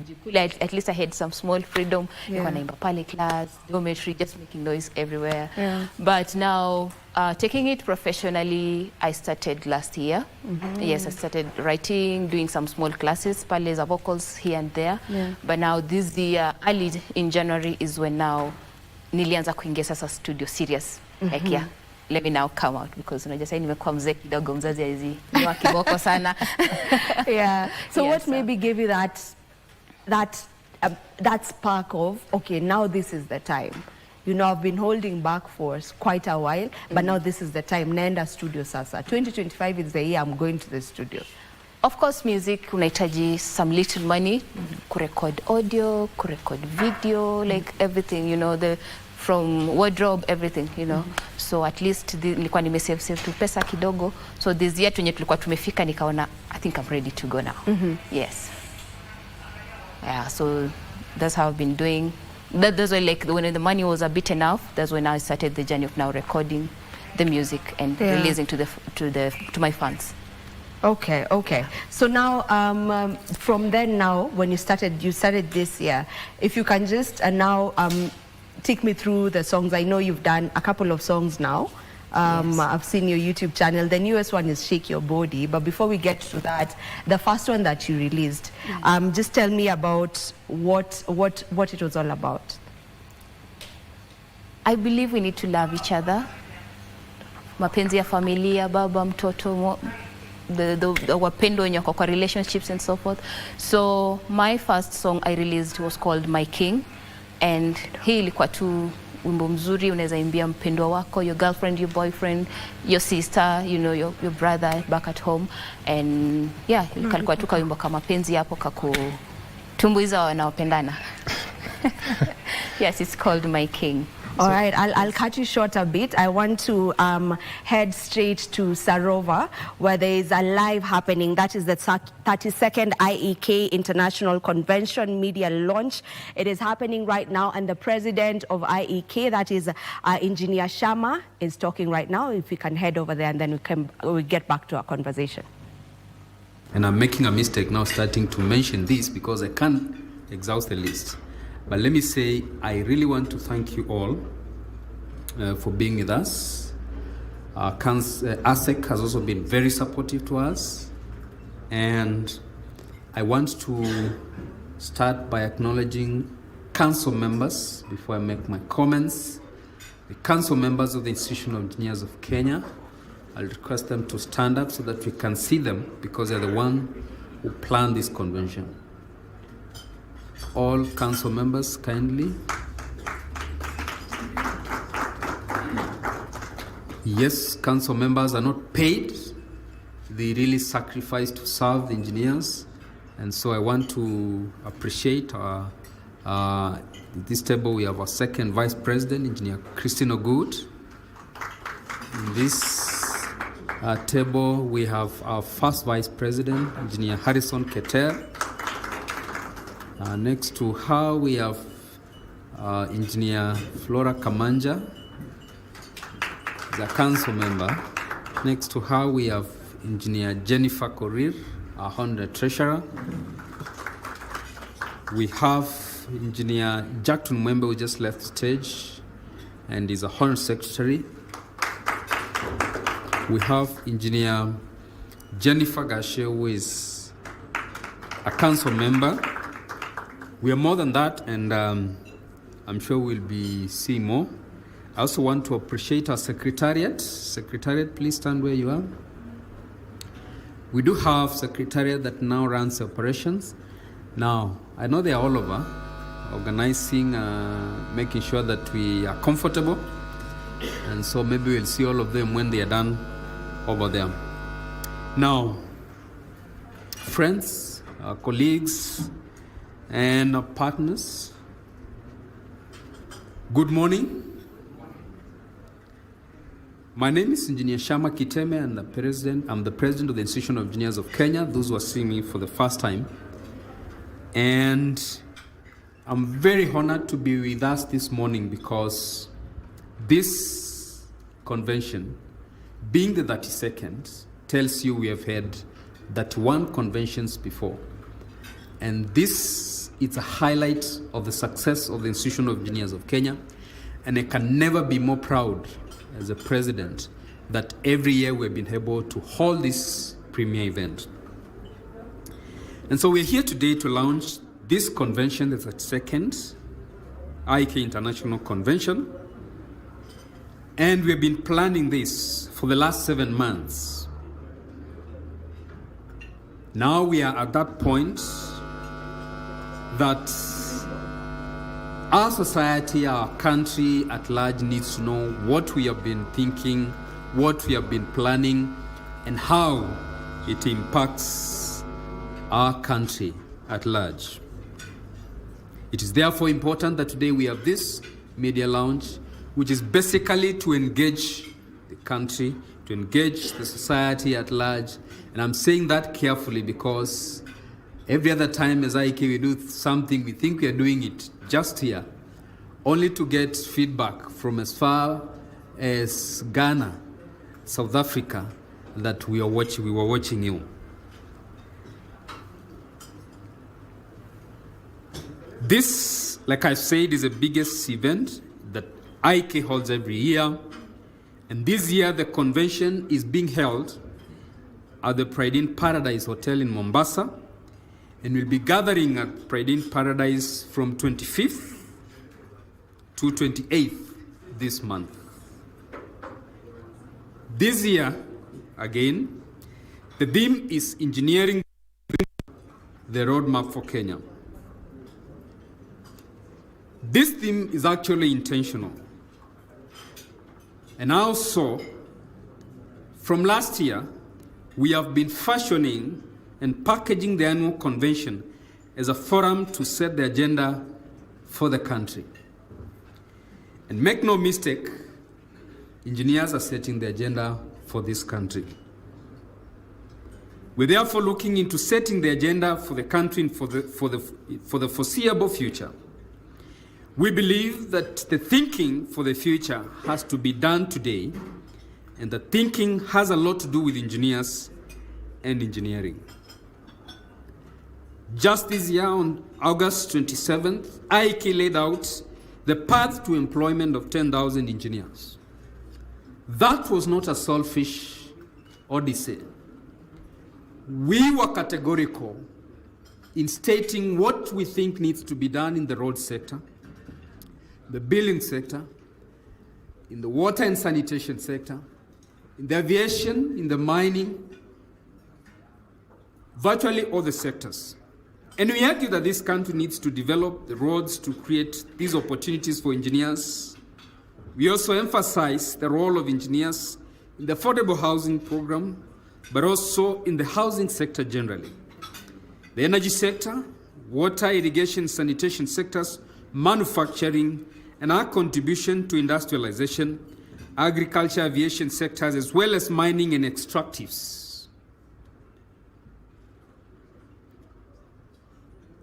Well-developed all these sectors hold a promise of many employment opportunities for engineers. And therefore, our pursuit for the development of this country is not just selfish, it is because we want to fashion a future that all of us are proud of. We are actually very excited that perhaps His Excellency the President saw the clip when we went to the streets, because we made a petition to his high office and we're very grateful that we got some response. We have heard him clearly articulate the path that the country needs to follow for development. Most recently, he has been very categorical that we must achieve food security through irrigation and modernization of agriculture. We want to give a commitment as engineers that we fully support this, and our members are ready to offer expertise in this regard. We have expertise in irrigation, development of canals, mechanized systems, and modernization of agriculture. He went ahead and confirmed that we need to build 50 mega dams and put 2 million hectares of land under irrigation. And we have been vocal in articulating the need for at least a water pan in every village in this country. We know this country, 85% of our land mass is in arsal areas. And so we support fully this push to put a lot of these lands under irrigated agriculture. There is also the push from the executive to embark on value addition and agro-processing focus on manufacturing and industrialization. This will help the country export finished products instead of raw materials. This is very important in our view and we fully support. Matter of fact, our convention last year, the theme was industrialization for economic transformation and employment creation. And we are very confident that this country has the resources. We do have very competent electrical engineers, mechanical engineers, mechatronic engineers, chemical engineers, textile engineers, production engineers, all sort of engineers, competent, qualified, experienced to spearhead these efforts. Another very important conversation that His Excellency has started is on developing reliable, affordable, sustainable energy which can sustain a robust manufacturing sector. Towards this end, there is a push from the executive which we really appreciate and support to ramp up our power generation capacity from the current 2,300 megawatts, well, usually it changes because I know we have captive power, etc., to the projected demand of 10,000 megawatts. And we have the capability, we have the capacity, we have the resources to be able to achieve this. And as engineers, we are very committed to support this vision. And when a chief guest appears, I think you should convey this message of goodwill to the executive that engineers are ready and willing to take up this to support this bright future for our country in terms of infrastructure growth. Of course, we need to expand our roads, railway network, and airports, as well as seaports. We appreciate the investments in the cost in terms of the seaport, the investments in airports. You know, in my county where they hosted the Mashujaa Day the other day, they actually constructed the first tarmac airstrip. And because I understand airport engineering, when you have a runway and you don't have a terminal building, you have an airport. But when you have a terminal building and you don't have a runway, you don't have an airport. And so the investment in this kind of infrastructure is very important. We do believe, strongly so, that we need to have railway network connecting the northern, eastern part of this country, all the way from Mandera, all the way from Turkana, have a railway network linking these parts of the country to Nairobi, etc. And besides completing the standard gauge railway to the western part of this country.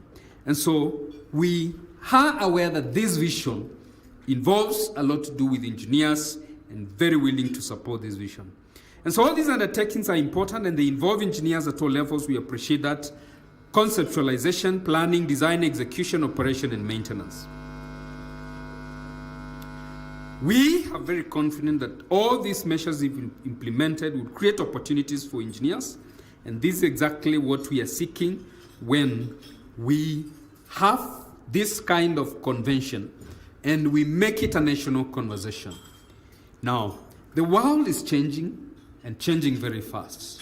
My colleague, President, Institution of Civil Engineers in the UK, is making a case and saying that while the engineer will not be replaced by AI, the engineer will be replaced by an engineer who is competent with AI. And therefore, as the Institution of Engineers of Kenya, we are having these conversations to update ourselves so our members the standards that we need to continue to practice competently.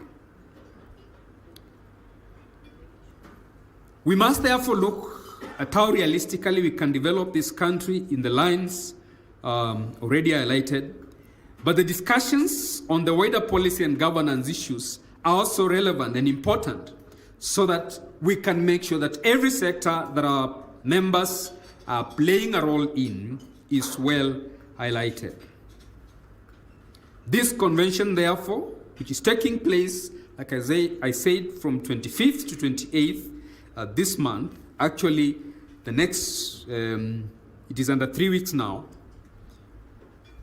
we have confirmations that will be joined by policymakers, we have contractors, we have practicing engineers, we have manufacturers, we have innovators, and this will gather to make sure that the conversations that we have are able to shape the future of this country.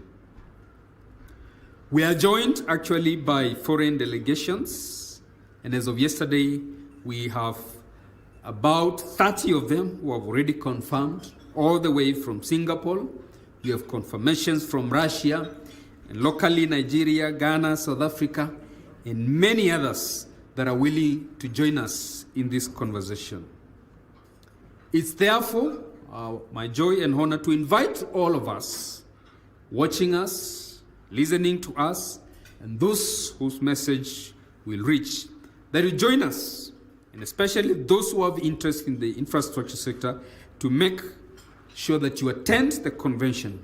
You have an option to attend physically, and Pride-In is a good venue, but you can join virtually, those who are not able to attend physically, so that then you can be part of the conversation. The other way you can join us, you can partner with us and be part of the convention through partnership. We have packages in this regard, but also you have an opportunity to exhibit what you do on a daily basis, so that then you have the highest audience of engineers. We do hope that by the time all of us are gathering in Mombasa, we will be over 3,000 of us, because we have seen this convention growing over the years, and it's become a center of conversations. Therefore, I'm very sure, because I've been involved in the planning of this convention, it's going to be a wonderful sessions. There are going to be wonderful sessions for all of us to take part in, and an opportunity that you do not want to miss. Let me conclude by saying that we are part of a global body of engineers. We are members of World Federation of Engineering Organizations, and the President of World Federation of Engineering Organizations is joining us. We are members of Federation of African Engineering Organizations. We have made effort as Institution of Engineers of Kenya to join and to be partners with international players. And I know that you know now that we have AI and robots able to do what engineers are doing. I have witnessed myself a robot that is able to painting, and take up work that can be done by 30 painters. Robots are now doing measurement, and they are monitoring construction through digitization of construction sector.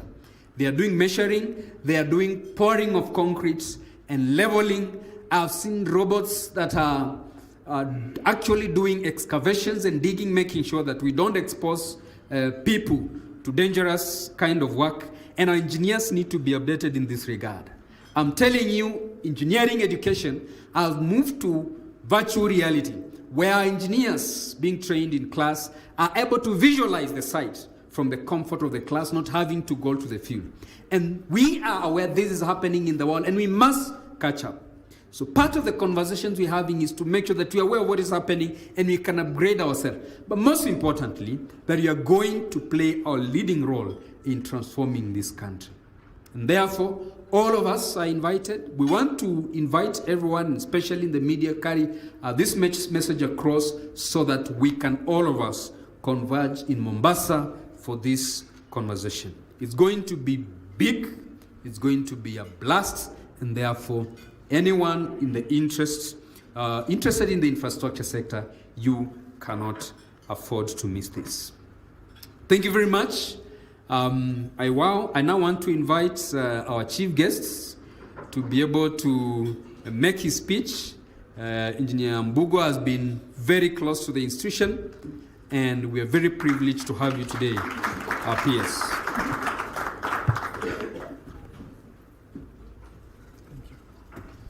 So much. There we have it from Saro. That was Engineer Shama Kiteme, the president IEK, and he was just from speaking about the roadmap for Kenya on matters engineering the future. Right now, let's take a break and then we'll get back to our conversation.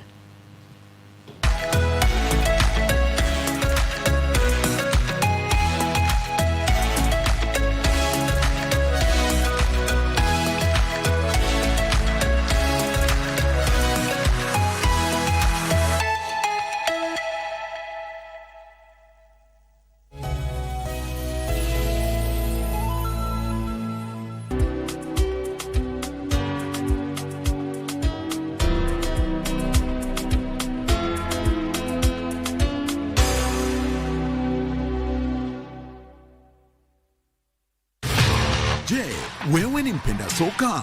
Na je, wajua kuwa KBC mwenzio wako wa dhati michezoni anakujali? Ndio maana KBC Channel 1 hukuletea taarifa na uchambuzi wa soka. Kafu ndio wamechukua usukani humu nchini, barani Afrika na ugaibuni, ikiwemo EPL, Serie A, Bundesliga na ligi zingine. Mashabiki pia hutuzwa kwa kujibu maswali kuhusiana na soka. Swali letu la leo. Haya yote ni kwenye kipindi cha Dunda Dunda kwenye KBC Channel 1 kila Ijumaa kuanzia saa 5 asubuhi hadi saa 6:30 mchana. Nawahimiza Wakenya waendelee watch Dunda Dunda show. KBC, mwenzio wa dhati michezoni.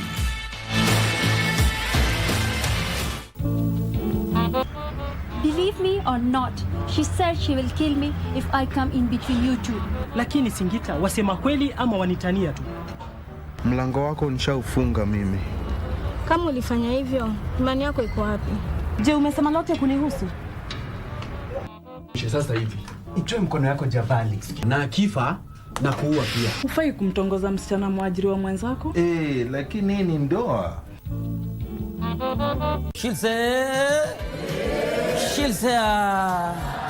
Ugaidi ni tisho kubwa kwetu. Na nikisoma vyema nitajishi vizuri.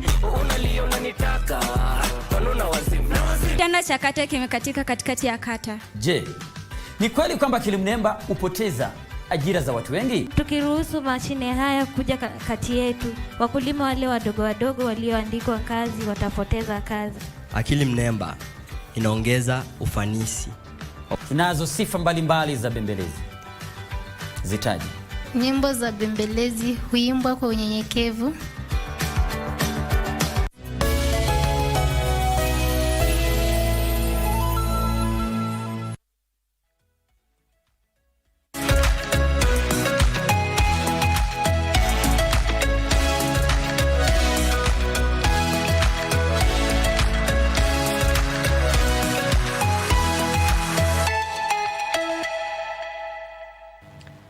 welcome back and thank you for staying with us. Now let's get back to the conversation we were having with Millie Shea, who is a musician.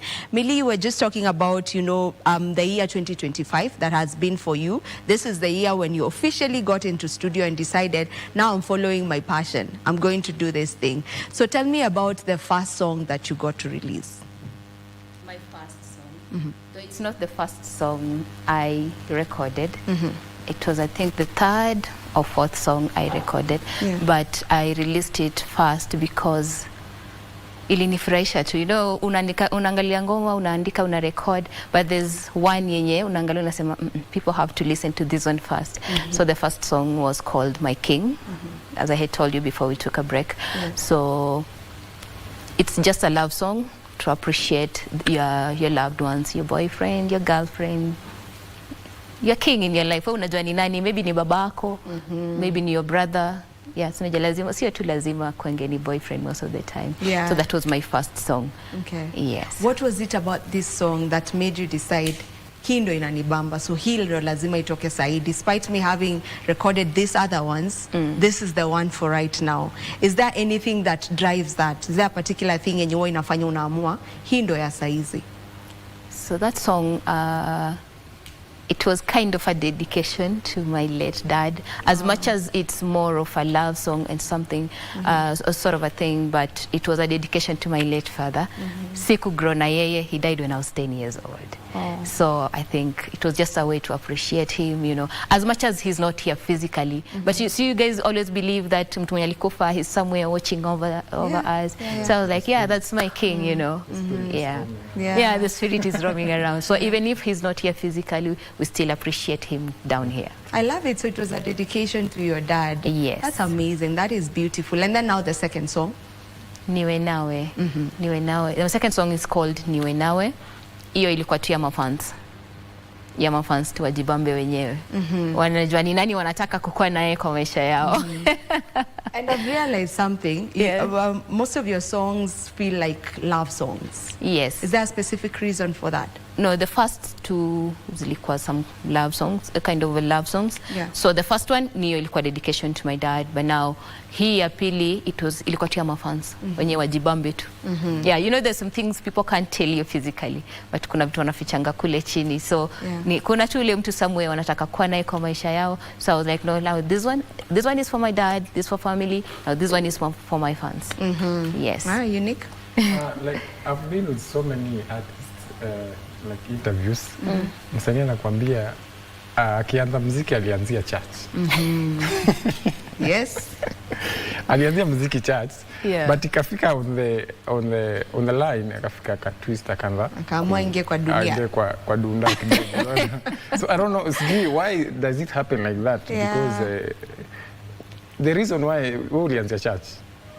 Yeah, but haikuwa ile serious, ile tu ya Sunday school. Church ni church. Yes, church ni church. Church ni church. Yes. As long as will discover you can sing while in church. Yes.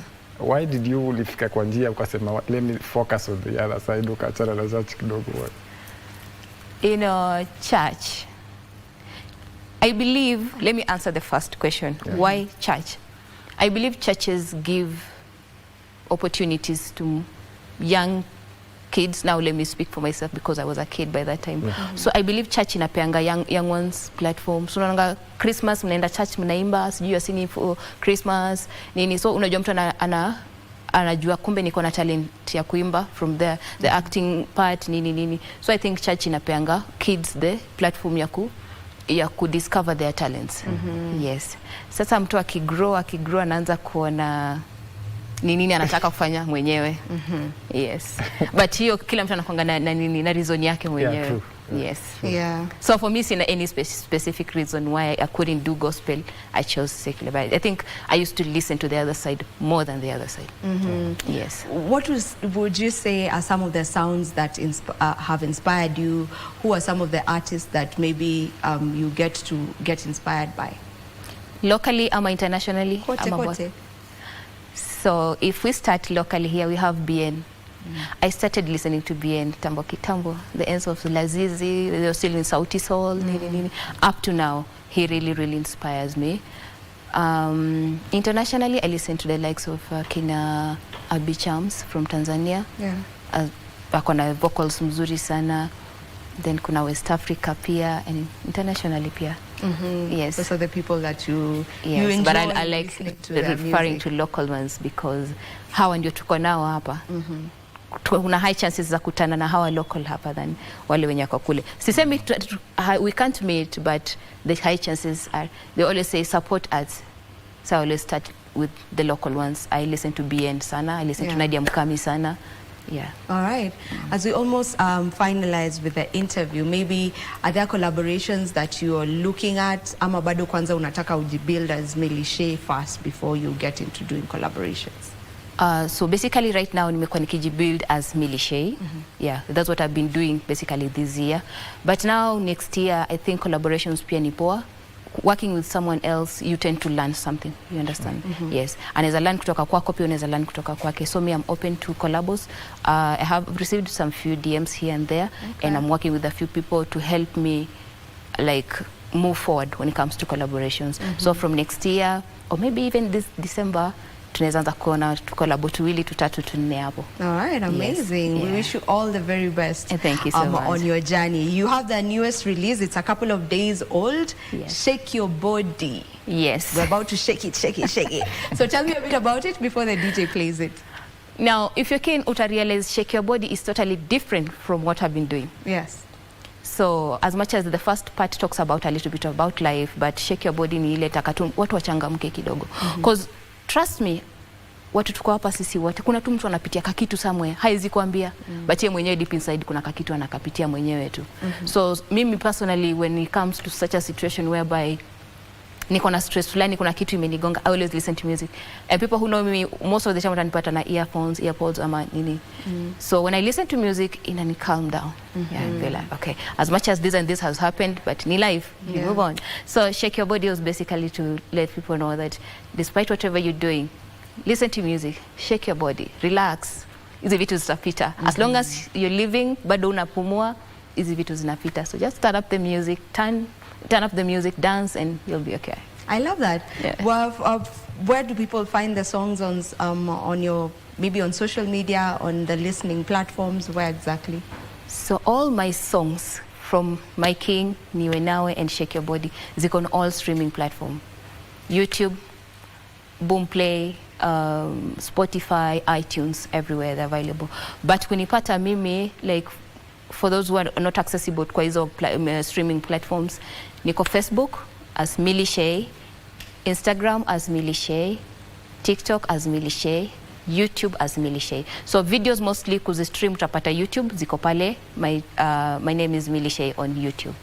Okay, thank you so very much, Milishe, for gracing our show today. So, Mr. DJ. Nataka kutuma salamu. Oh.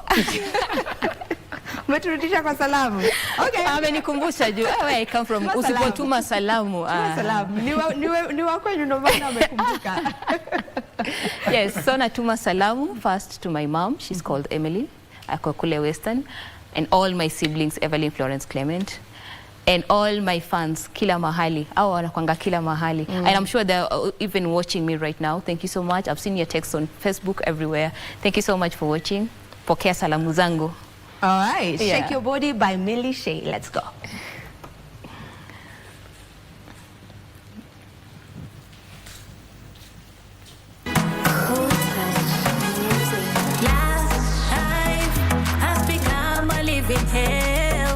Everyone has their personal health, unique from the other. I'm okay is what many people say, but deep inside they're screaming for help. But it's time to dance to the beat and forget everything. Tutese kama hakuna pressure, mikono juu, let's burn up the dance floor. Haijalishi kama hauna pesa, pop champagne, feel the vibe. Hold your waist and pause and move it down low to the left, to the right, and wind it down low. So darling, shake your body, shake your body, shake your body tonight. And you move your body, move your body, move your body. So darling, shake your body, shake your body, shake your body tonight. And you move your body,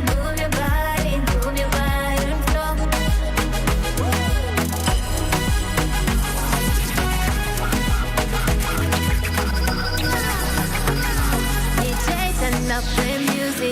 Let it play so loud tonight. Feel the beat in your soul. The night has just begun. It is time to lose control.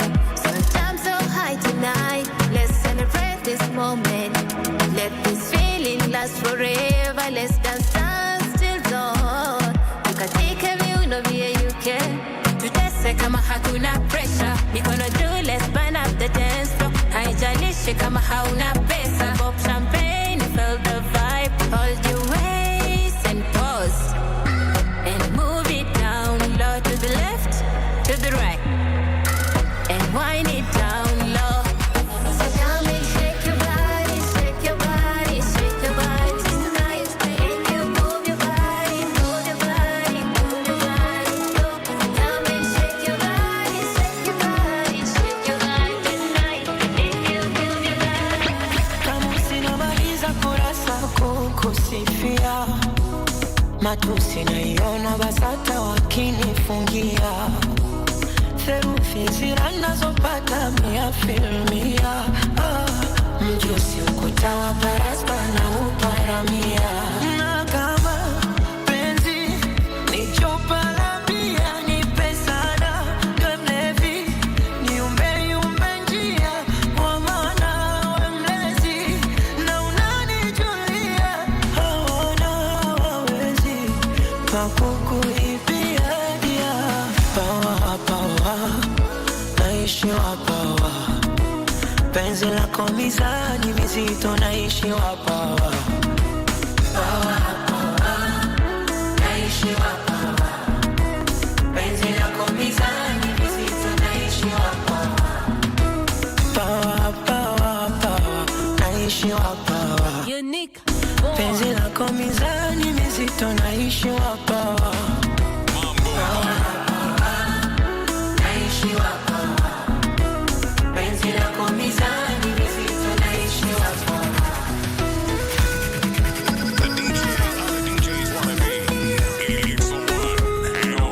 DJ Unique, the messenger. Unique boy. Unique boy.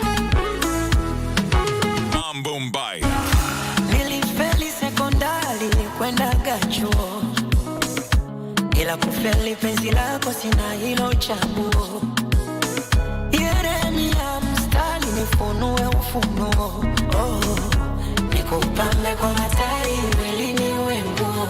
Na kama penzi ni chupa la bia, ni pesada gemlevi, ni umbe njia, kwa maana we mlezi, na unanijulia, hawana wawezi pakukuibia dia. Pawa, pawa, naishiwa pawa, penzi lako mizani mizito, naishiwa pawa. Pawa, pawa, naishiwa pawa, penzi lako mizani mizito, naishiwa pawa. Ukanifanya mimi natamani na kupenda kutoka moyoni. Nitamani nimejinasa. You are for myself. Peke yangu haiwezekani. Usingekuwa upande wangu Bwana, adui wangenimeza hai.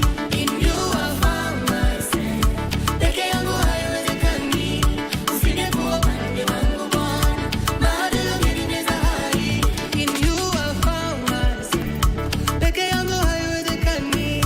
Usingekuwa upande wangu Bwana, bado ungenimeza hai. You are for myself. Peke yangu haiwezekani. Usingekuwa upande wangu Bwana, adui wangenimeza hai. When the enemy came in like a flood, ukanipa ushindi. And we get to continue with the Entertainment Thursday right here on KBC. Good morning, Kenya. Thank you for staying with us. Right about now, we're going to talk about something that I love. That is fashion. And this time round, we're looking at fashion, yes, but sustainable fashion to be specific. Have you ever heard of a runway where the theme is no new clothes? Yes, that is what we will be talking about. And I have with me the founders of Eco Fashion Week Africa.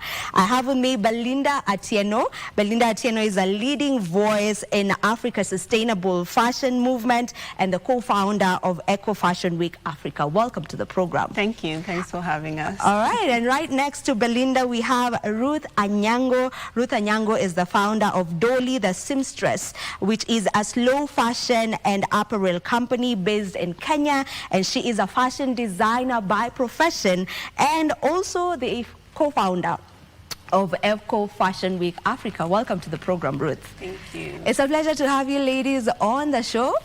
First of all, let us begin with Eco Fashion Week Africa. What inspired that? When did it begin? Just give me the story of Eco Fashion Week Africa. I'll go first. All right. Eco Fashion Week Africa is a mix between my dream and my sister's dream.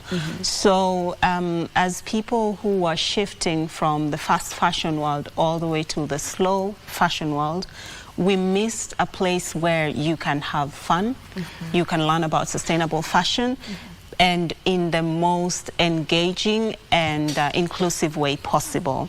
At the same time, there was a lot of runways that still encourage overproduction. So that's when we decided we merged these two, entertainment, fun, and seriousness when it comes to taking this overproduction seriously. Yeah, that's when Eco Fashion Week Africa was born. Yeah, and if you notice, in our runways, most of our events, we also have people, we have talks, we have professional people who come in and just speak to the audience. And this is mainly because we speak about climate change and the effects of climate change, and fashion is also part of it. So as she mentioned, we wanted a fun way to engage people, which means we bring people, you enjoy fashion, you see a proper way to, the best way to beat the fashion pollution, and you also have this, we call them experts, who teach. So when you're there, we have the producers, we have fashion lovers, we have the policymakers. Like it's everyone. We come together and learn. Yeah. And you know, even just speaking about that, fashion waste is among the most pollution coming out of Africa, which is something we never really get to talk about, because I don't know, it's just never in our minds. But if you go to, you know, to do your research, you realize that it is one of the biggest pollution we have in Africa. So you're doing a great thing. Thank you know, you. just trying to advocate for slow fashion. For someone who maybe is new to these terms, you know, when you talk about slow fashion, what are we talking about? What's the difference between slow fashion and fast fashion? So slow fashion, let me say it according to our term, or I would say my term. Slow fashion is producing more responsibly. And as you said, fashion is the most polluting in Africa, no, not only in Africa, but in the world. The waste we have is not from us, but it's globally. It's from the Western countries that is coming to us. If you look at our fashion production, like the fundi, you know, the designers, you know, here in Kenya, very few, I think maybe like 2 or 3 designers, I would say that they're not in the fast fashion, but almost getting there. But most of our designers are slow fashion producers. Like none of the designers produces like 1,000 garments in a day. Most of them, you'll see, a fundi has like 10 maximum, or 20, or 100 max. That is in a month. So we are producing Africa, Kenya, we are producing sustainably, like if in terms of slow. So the only problem is the fabric, the material. These materials, our materials are organic, like cotton in Kenya, but the materials we're getting from the other countries, from outside countries, like polyester, which is now very common, is also polluting. So fast fashion is the one that, like, I don't want to mention names, but the ones that are produced like in a day, more than 1,000 garments. All right, let's take a break and then we come back and continue with the conversation. Do not go too far.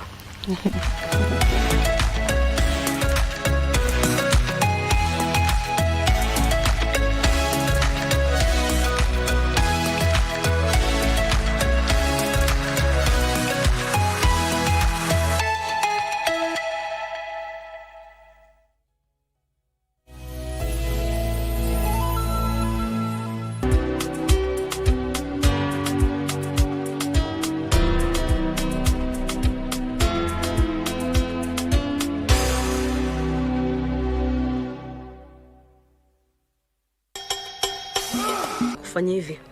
Anytime Chris anakupigia, hiyo conversation yote nataka kurecord. Unasikia? Wewe, Siro, umepitia wapi? Mtu anasemaga ikuja wewe. Nini umeona? Kama mzee ameambia kama kuchunguze, kama nataka job yako. Wewe, kazi ni kushika tu, kushika kila kitu. Na ikikurupukia. Aya. Mom, it's not what you're thinking. And what am I thinking?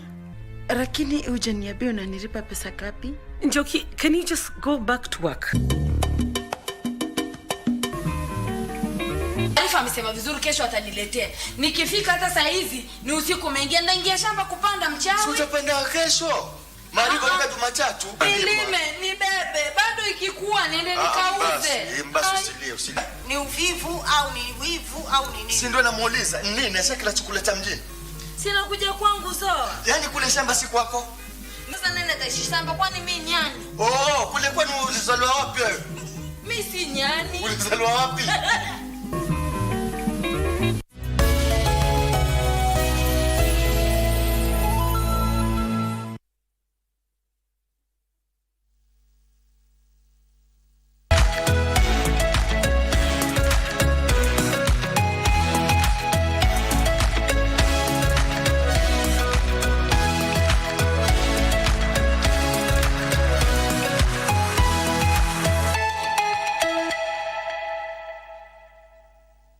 There we go. We're back. Now let's continue with the conversation that we had already started. We're talking about sustainable fashion. We're talking about slow fashion. We're talking about Eco Fashion Week Africa. Do you say eco or eco? I say both. Potato. Yeah, I say both because once I said Eco Fashion Week, and someone was like, oh, echo, like what are you echoing? Oh. And then in Kenya I say eco, Eco Fashion Week, eco happy. So I play both. I play both sides. Yeah, whichever goes. As you say, tomato. Because I say eco, and then I hear other people say echo. Yeah, so we just it's okay. dance around. It's okay. Yeah. So let's get back to it. You had just explained to us what slow fashion means and what fast fashion means. And in Kenya mainly, most of our designers do the slow fashion bit. So, but then there's, I don't know where this comes in, because in Kenya we also get to import a lot of mtumba. So where does that fall? How does that come in? That is quite controversial, and everyone has their own opinion in that. So our opinion, or my opinion personally, is that we are saviors. We've been saviors for decades. We have been saving the global, whatever, the West, or however people want to call it. We've been saving them for decades by taking all the trash. So Africa became, because we are so creative, we were picking the trash and finding ways to deal with it, and bringing mitumba back to life and styling it, because naturally Africans, we are so stylish, we are vibrant, and so you throw trash to us and we're like, oh wow, let me make this, let me make this out of it, let me make nice pants out of it. So for us, we've been saviors for a very long time, and now it's time for us to be saviors with our own fabrics, with our own, and the saviorism has taken away our own designers' ability to sell, to create. It takes away the creativity. So it's good, mitumba, but at the same time, it's not okay, because we have been, as much as people say we are victims, we are not victims. We are the ones who have been saving the West. I love how you put that. I never looked at it that way. Like, we are saving all their ways. But now we are exhausted. We want to go back to our own creativity, use our own materials. We want to wear our own designs and everything, instead of just keep being the saviors that we've been. As a profession in fashion, as a designer, just would you say, how far are we in terms of us wearing our own? Because I know that's also a big problem. We don't wear our own designers. Sometimes we don't even know the designers we have in the country, and we have amazing, spectacular designers. If you just get into the fashion spectrum of Kenya and you get to realize some designers, you're just like, oh boy. Yeah. So how far are we to get into a point where we are wearing our own designs? So how far are we? It also relates to the question you asked about second-hand clothes. Yeah. Because we have amazing designers, we have amazing fashion houses that create amazing things. But now you see what we have second-hand clothes coming down. You would get something from Tumba at a very cheap price. And then you go to a tailor, you want a tailor to make it to you, then you'll compare the price. Imagine this is something that has been worn, it has come down. And the tailor is making it from scratch, not considering the production cost, the people they are working around with. So how far are we? I think right now we're in a good place. People are starting to understand, people are starting to appreciate African designers. And I love what they're doing. And another thing, I have seen a lot of designers trying to incorporate upcycling in their production, which is also good because still they are saviors. They forget about, or not really forget about, they're still doing what they're doing, they produce what they're producing, but still you see they're upcycling, they're mixing. But our designers, we are there. I feel like we are there, and I have hope that one day we'll have even Eco Fashion Week. As we are going around, we'll have designers going around the world. So time is coming. Time is coming, and it's now. It's now. It's already here with us. I love that. I want us to get back to Eco Fashion Week Africa. So it started back in the year 2019. In in 3 years ago. Back. So 3 years back, because we're on our because we're on our third season in 2025. So in 2022. 22 actually. Yes. So it started in 2022. And it has been evolving over time. Because now I saw you have spread your wings. Yes, you were showcasing in Uganda on the 1st of November. That is last week on Saturday. So tell me a bit about that. We are, as you say rightfully, we are expanding. And it started in Kenya just as a small thing, a fun thing, just to engage people, as we were saying earlier. And then because we call it Eco Fashion Week Africa, other African countries were like, wait, if it's the Eco Fashion Week Africa, then why are you not here? And the first country to request for us to go there was Uganda. We have a few requests as well from other countries, but the first one was Uganda. And it was very, very successful. The designs there are incredible. What I'm wearing now is from a Ugandan designer. So it was amazing. The reception was beautiful, and you are going to see us in other parts of the African continent as well. I love that. So how many designers were showcasing in Uganda? In Kampala we had 9 designers in total. 9. Yes. Because remember, it's no new clothes runway. So you have to upcycle. So now let's get to that. It's the no new clothes runway. We're used to the runway, like it's new clothes, new collections, new everything. So now this time round you guys are saying no new clothes. Hatutaki nguo mpya. Tumesema sio mpya, by the way. So you pick what you have and then work with it. So it's probably like a pants like the ones you're wearing right now. So you pick those ones and then you pick a fabric from maybe the fabric that remained from this one. Put patches, do something with it, just not something new. And I have to say something about that. When we started, it was more of patch here, patch there. But designers have shown us that it's not about patching here and patching there. African designers are incredibly creative. In Kampala, it wasn't about patch this, patch that. People were taking materials that are, remember, you can also take dead stock materials. You can take, it has to be existing.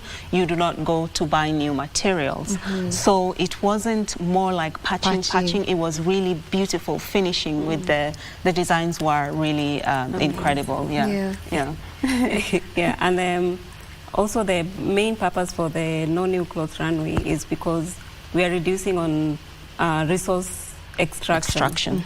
So when we have these designers on the runway, and you see right now we have a lot of upcoming designers. So it gives an upcoming designers a creative way. So instead of buying new fabric, let me go get what is already there, the dead stock, mtumba, curtains that are not being used. So they create something out of it, and that also reduces on resource extraction. And I've been saying, since you started the Eco Fashion Week for this year, I feel like it's more than a week.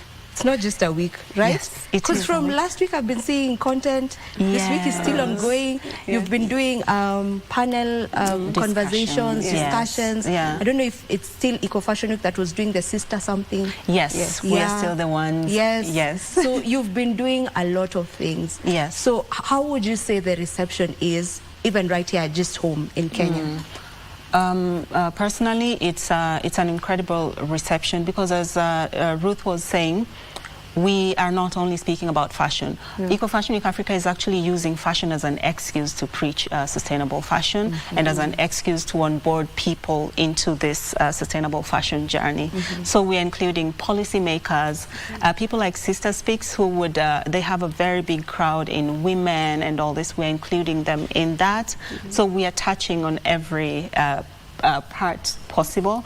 The People Dialogue Festival, you know, it's about policy and the university lecturers, people who are in the textile industry. Yesterday, students. Fashion students. Fashion students. And also just students who are fresh, still in school. They're not fashion students, but they're aspiring fashion students. We had students join us yesterday from a certain school. It's a week that tries to touch on every single section that you can think of, because you enter a room and you say we're talking about fashion, and then people say, no, I have nothing to do with fashion, and then we ask, are you wearing clothes? Yes. Okay, then you have you are either part of the problem or part of the solution. So you pick your struggle. You pick, are you part of the problem? Because we're all wearing clothes. So we touch, and the reception that you were asking has been incredible even back home. So you're doing the final runway show for this year on the 8th. On the 8th. That is Kesho Kutwa on Kesho Saturday. Yes. So where is it happening? Is it still open for people to come on board, or are you sold out? Just tell us about the event. So the event is at Gem Forest Hotel in Nairobi, and today was the last day of ticket sales online, and then at the entrance it will be a little bit on first come first serve, because we will only have a few seats left. And you have to come there, because besides just our usual runway, there's also networking. That's where, if you're into fashion or you just want to start your journey in sustainable fashion, you will have people who are very, very friendly and open to as well. And they will be open to talking with you, and that's where we have seen actually collaborations come from. For these 3 years that we have done this, we've seen a lot of people collaborate because they met people during Eco Fashion Week Africa.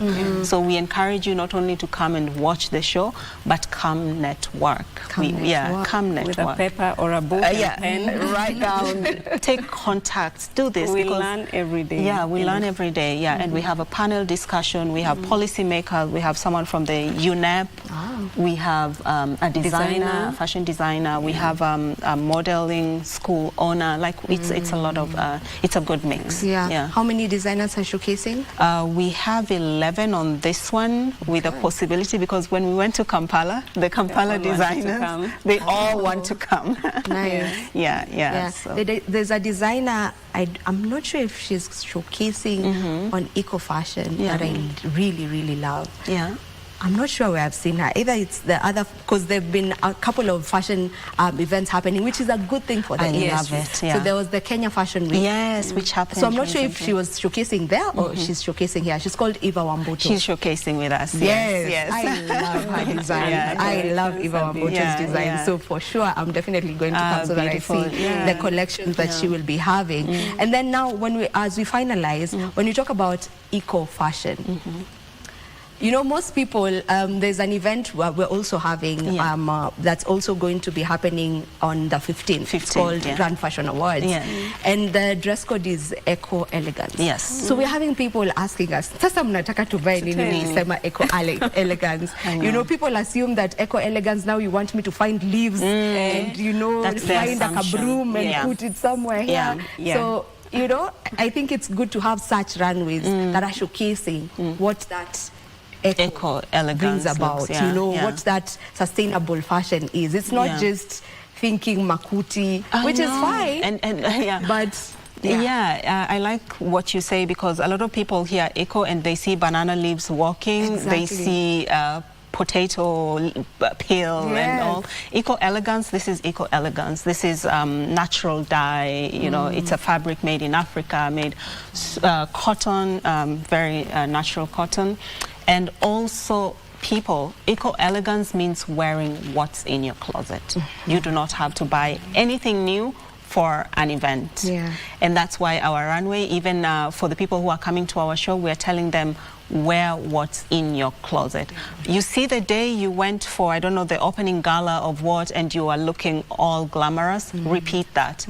And repeat it so proudly that you talk about it. Say, oh, today I'm gonna repeat what I was wearing for the elegance class. So eco-elegance means the fashion police are gonna come for us. Yeah. Sasa, come on, you fashion guys, police, fashion police will get on the, they will come, because this is the future. The future is not stripping the planet of its natural resources. So I'm sitting here promising you that there's a day that fashion police will come to you and tell you, oh wow, you've worn your clothes, that is so beautiful. Because remember, tuko na washing machine nyumbani ama tunajua kufua. So, and it's your clothes. It's proof that ni yangu. Exactly. Oh, and on another note, where hautaki kuvaa tena, you can borrow from a friend or you can rent an outfit. Let me tell you guys, a lot of celebrities are renting. They just don't want to say they're renting. So rent that and say, I rented it, and then give it back. It's also sustainable. Love it. Love it. Love it. I'll get your final remarks, beginning with you, Ruth.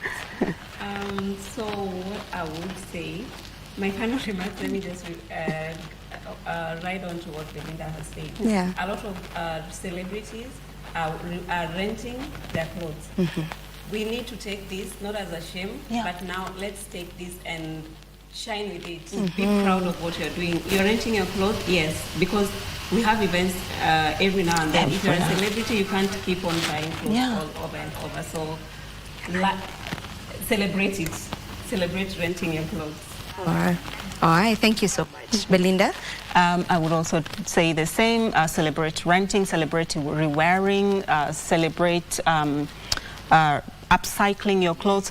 To Rudy, back to unaona ile time when you were patching your clothes, that is stylish. It's the in thing. And nyinyi fashion police get on board with the program. People are now re-wearing, people are now styling the old clothes and everything. So you either get on the program now ama mtachelewa. Ama mtawachwa. Basi inasonga. You either get in now. Utabaki hapo stage peke yako. Thank you so much. It was a pleasure having you ladies on board. I have enjoyed this conversation, and I'm sure that the people watching us have also gotten to enjoy it. And you've had it. If you're looking for a fashion event to attend this weekend, Eco Fashion Week is happening at the Game Forest. And beginning what time? It starts at 5 p.m. All right, from 5 p.m. There we have it. Tukona form your weekend. So see you at Eco Fashion Week. Hakuna stress ya hiyo kwanza ndo inanibamba. Hapo ndo inabamba zaidi. All right, let's take a break, and then when we come back, it's full on music. So get with the program. Look for your dancing shoes. We're coming back with Unique, the DJ on the decks.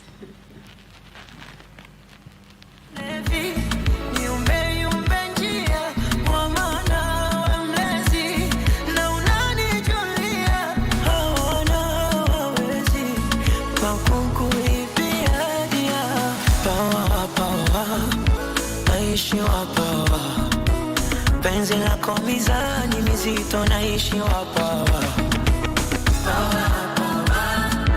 naishi wapa penzi lako mizani mizito naishi wapa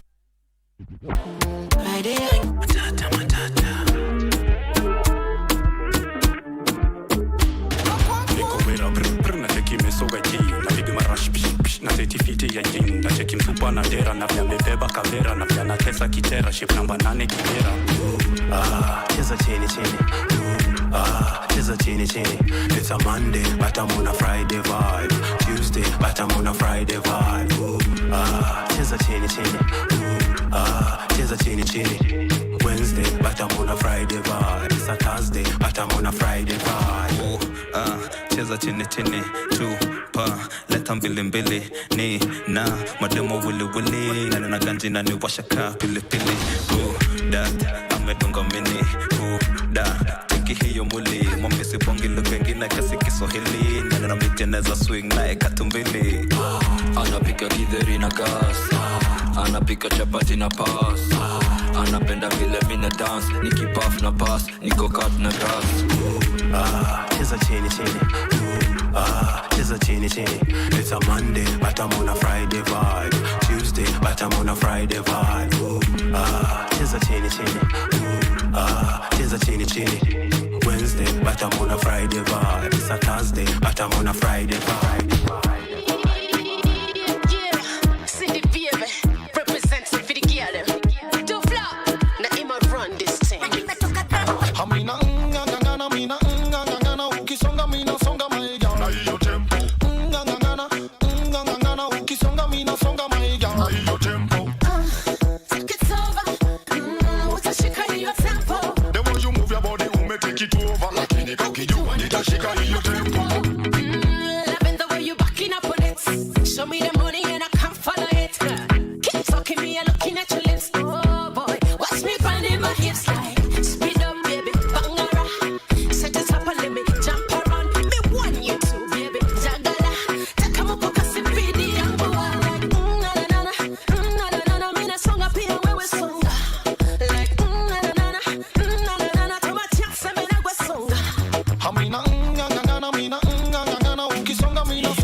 Sauti sawa na hii mic imekubali.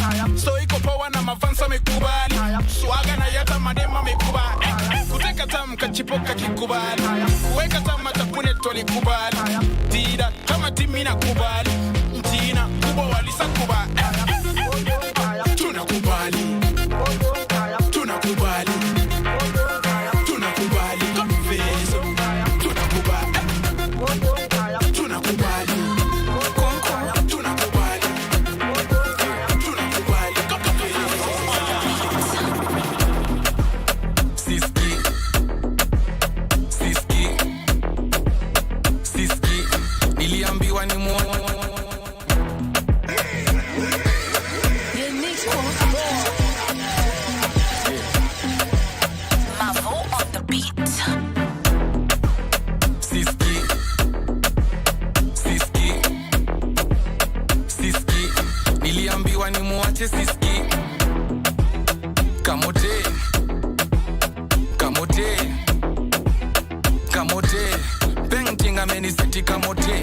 Mbele ya watu ni mpole, very calm, lakini looks are deceiving. Usitake kumuona kame jam. Dodge, dodge, dodge sahani, dodge, hepa, dodge vikombe, dodge, mbot, ita masoja. Painting anataka kuniua, akibebi utaniua. Sijali, babes upunguze kisirani, unachoma picha kwa jirani. I don't care.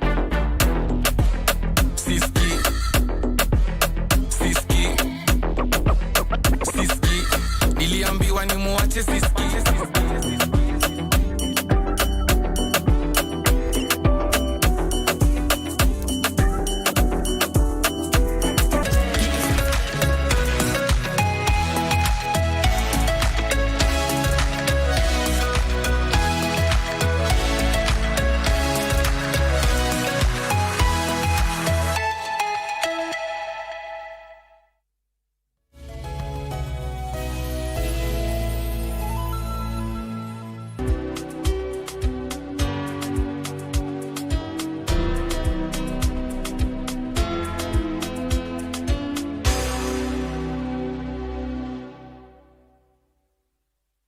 Are you a talented artist? Or are you passionate about a topic you want to discuss?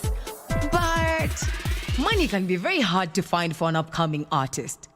Don't worry, Studio Mashinani has got your back. Sign up on ajira.co.ke to book a session with our music and video producers across the country. Work on your music, jingles, spoken words, and even podcasts to realize your dream. All for free. Studio Mashinani, Radani Talent.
Every guy mad over you, they wanna buy you with paper.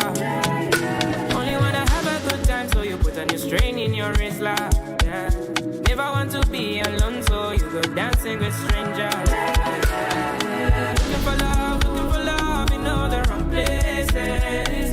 You've been running from life, but you cannot hide, baby, let's just face it.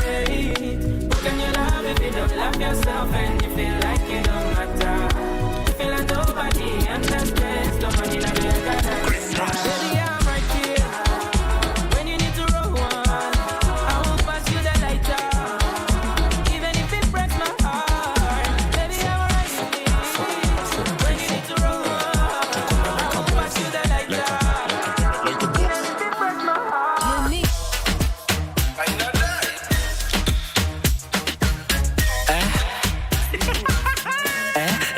Hatuna leo unanitaka awe kwanu na wazim kwanu umepandwa na wazim na mazim kwanu na wazim kwanu unalio unanitaka kwanu na wazim kwanu umepandwa na wazim awe kwanu na wazim.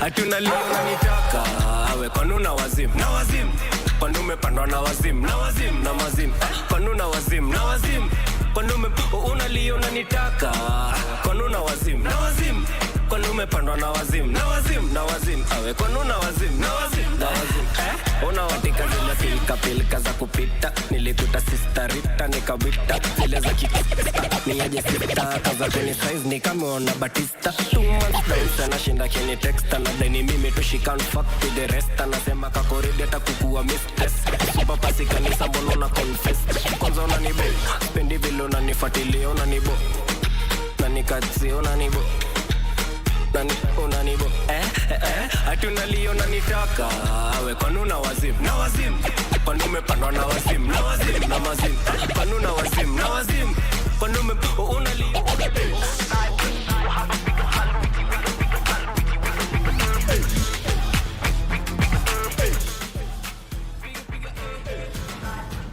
Yes, and that is how we do it right here on Entertainment Thursday. This is one show that you cannot afford to miss. Niambie ni wapi kwingine unaweza jibamba asubuhi ya Thursday. Any Thursday tu moja tu random tu.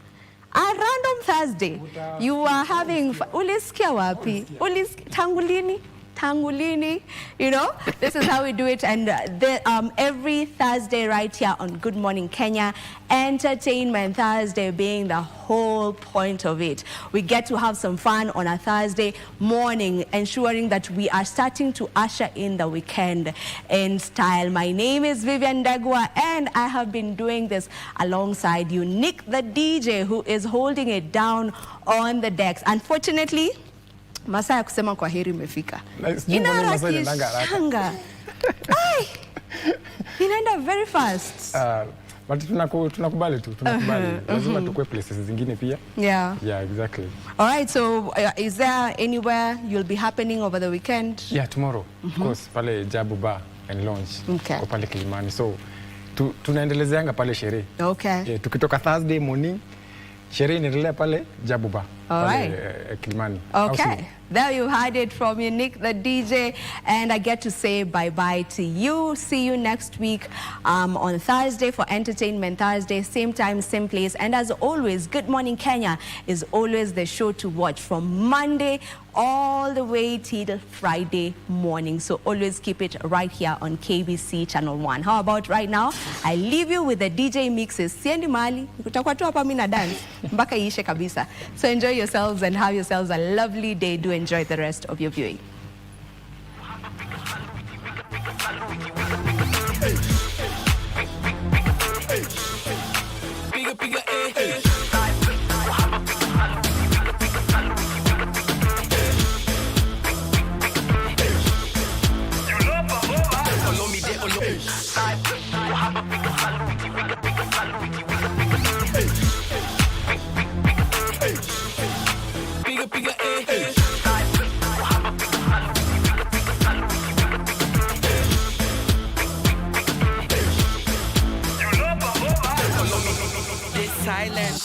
Mini mgenge mini parent apparently na kuwaga na mama wana mangaga kwa keja jua wanapenda kama fruit wameja sana kwa keja cheki wamebanana tuna twins tuwili cheki tuna banana wamekata maji sana cheki wanagwanana side tuko hapa piga saluti wakituona wana heshima we getting money we spending the money we let it talk you can go and keep your change wanasuka wanasuka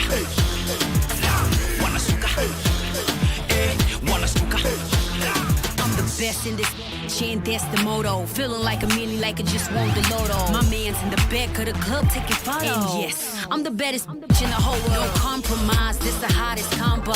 If I want it, then I gotta have it pronto. But I strongly suggest that you better get to going before I hit you like a 74-second boy. Who that? It's your boy K.R.I. Lule mluya wabusia, FYI. I'm an everyday hero. Mjaka got biro nina KCD. Ni shows a KBY. Unaitwa Perry, we msupuka Katy Perry. Come closer, bunga nami, shika kiti, Katy Perry. Abrakadabra, mikono kwa braza babra. Tuna misbehave na brother kwa baba masa. Side, tuko hapa piga saluti. Wakituona wana heshima. Getting the money, we spending the money, we let it talk. You can go and keep your change. Wanasuka, wanasuka, wanasuka, wanasuka.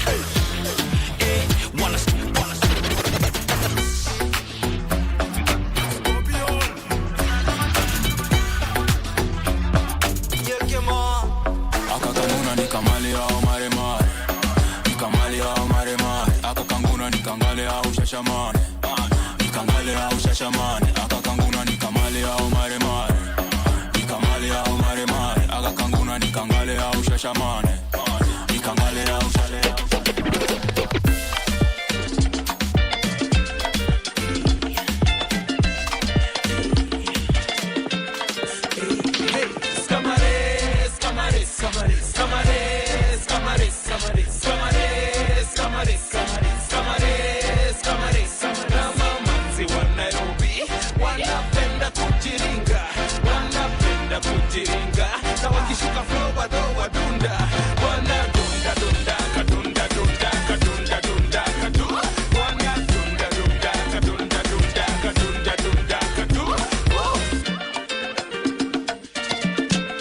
Unique.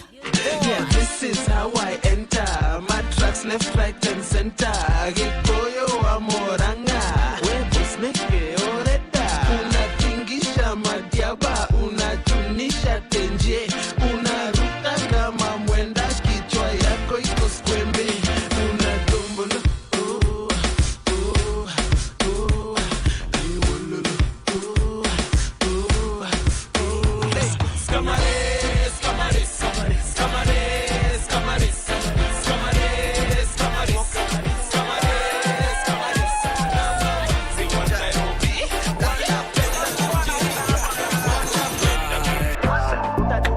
Desperado, many, my amigo, Balotelli, ladies to give me photo, paparazzi, Don Julio, Don Diami, come tu la, mi prestas a la, asa me la, yeah, tu la, come tu la, mi prestas a la. I'm a traveler.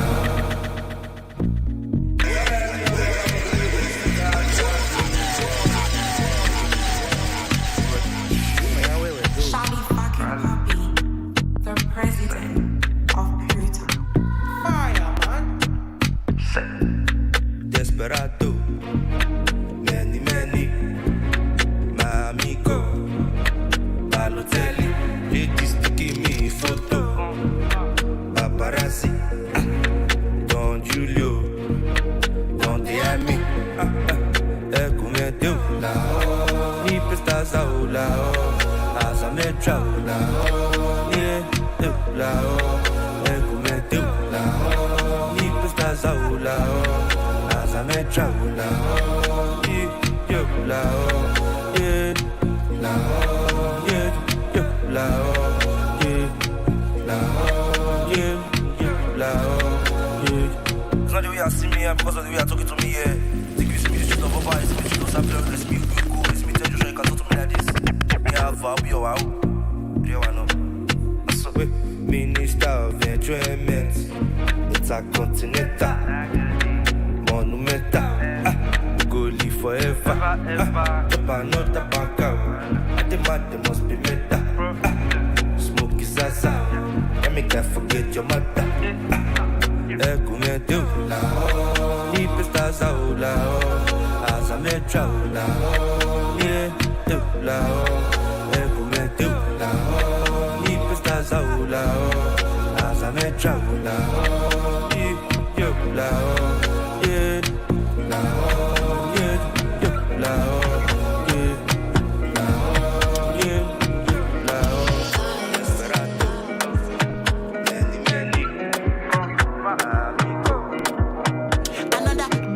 Baby, calm down. Yo, this your body, it puts in my heart for lockdown, oh lockdown. Yo, you sweet life, phantom. If I tell you say I love you, no day for me, young girl, oh young girl. No, tell me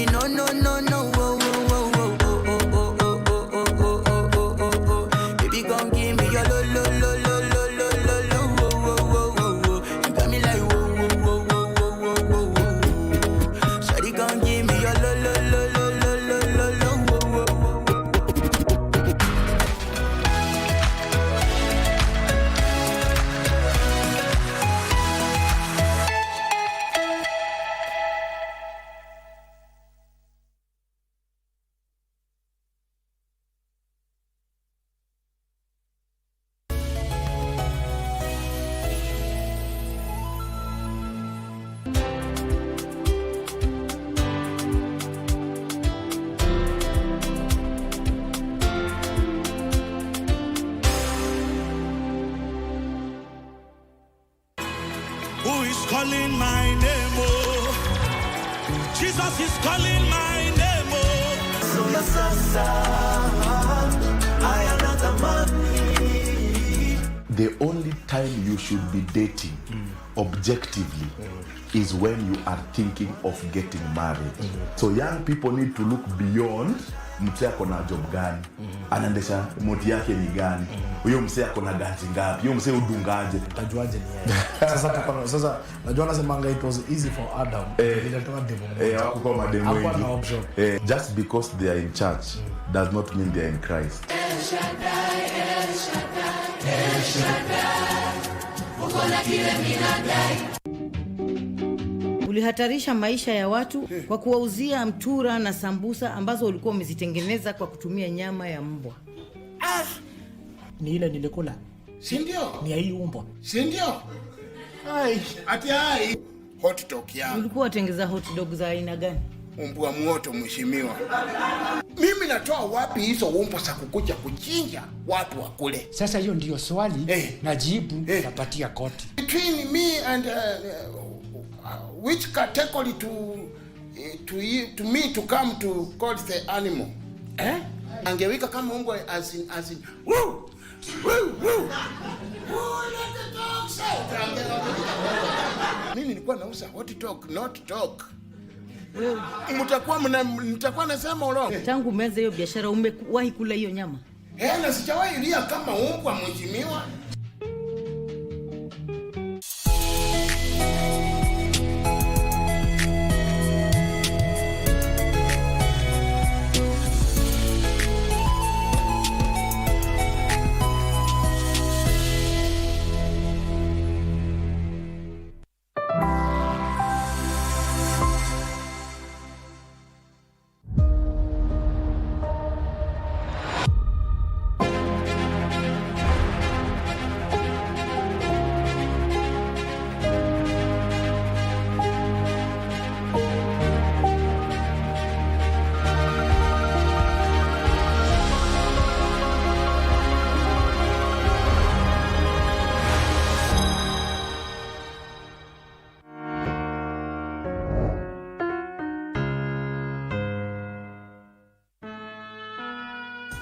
Ramma are a feature of traditional Japanese houses. These open carved panels between ceiling and room partitions provide lighting and ventilation. They feature elaborate wooden carvings designed to be viewed from either side.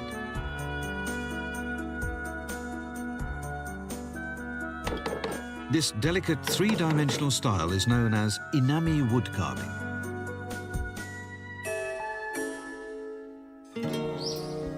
Nanto City is located in the plains of Toyama in the Hokuriku region, the north of central Japan. Inami, a traditional old district of the city, was the birthplace of the craft that bears its name. We visited the workshop of Maekawa Daichi. In Inami carving, the artisans start each work by roughly outlining the design. They'll change chisels depending on the part they're carving. The only tools used in these carvings are chisels, over 200 different types. Rough carving is the most difficult. Once you carve a part, that part is gone, so you must be certain. This is the most important technique to master, and you can only work quickly after many years of practice. You'd think files or sandpaper would be needed to get a smooth surface, but even the fine finishing is done purely with chisels. Inami carving dates back about 250 years. It began with the rebuilding of a temple that had burned down. A master sculptor brought from Kyoto to oversee this work, Maekawa Sanshiro, taught his methods to the temple artisans of Inami. A dragon carved by Sanshiro can still be seen on the temple gate. It has an amazing three-dimensional quality. While working on rebuilding the Taishido Hall, Sanshiro's disciples gradually developed their unique style of Inami carving. This is an example of the most advanced technique, a carving with a hollow center. Over the 150 years it took to complete this building, generations of artisans perfected the craft of inami carving we see today.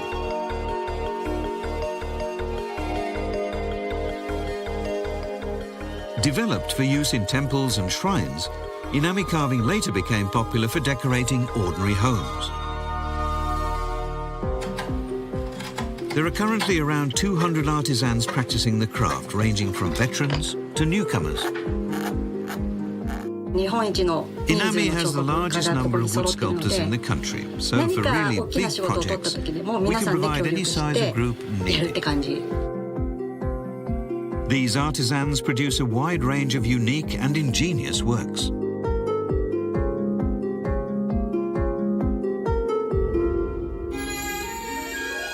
Inami carving has gained worldwide fame. Regular wood carving camps are held that attract sculptors from many countries to learn the techniques and to pass on their own insights. Using just chisels to bring these amazingly complex carvings to life, the artisans of Inami continue to develop and refine their craft.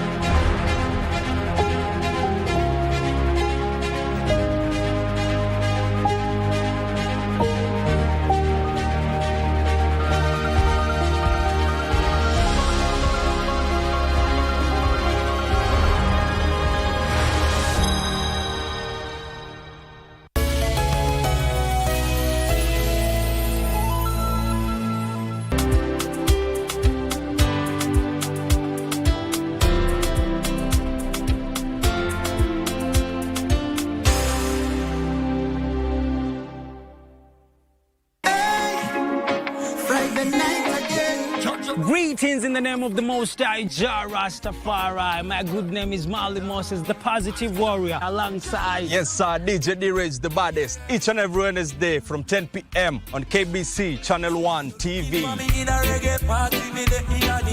Tunakuletea the biggest reggae party in 254 in a yard extra. Extra niceness of reggae music. Extra dose of entertainment. When the thing is nice, we have to do it twice. Wiki hii kwenye mkulima tunaangazia kilimo cha French beans, kisha upanzi wa vitunguu na mboga. Utamu wa kila kitu ni wakati wa mavuno, na ndiposa tunasema wakati tunapovuna, tunavuna chakula tunaiuza Europa, tunapelekea wazungu kule, na ile tutaikula hapa loko tuikule. Utamu wake zaidi kitoka shambani ifike kwenye factory na iweze kwenda ng'ambo, basi pesa zetu tunaziweka mfukoni. Tazama Mkulima kila Jumamosi saa 10:30 hapa KBC Channel 1 kwa mseto kamili wa kilimo.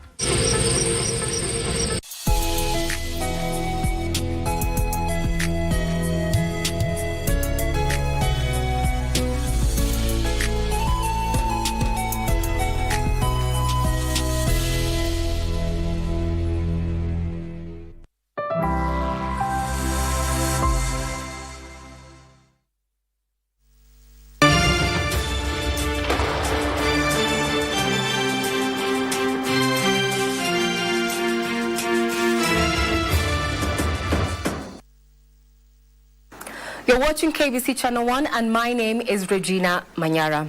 Now, this year's Ma Cultural Festival, slated for the 4th to the 9th of November, is not only a celebration of heritage and identity. It indeed marks a major milestone with the historic handover of the Amboseli National Park to the local community. Now, this event underscores the growing connection between culture, conservation, and sustainable development among the Mo people. Now, the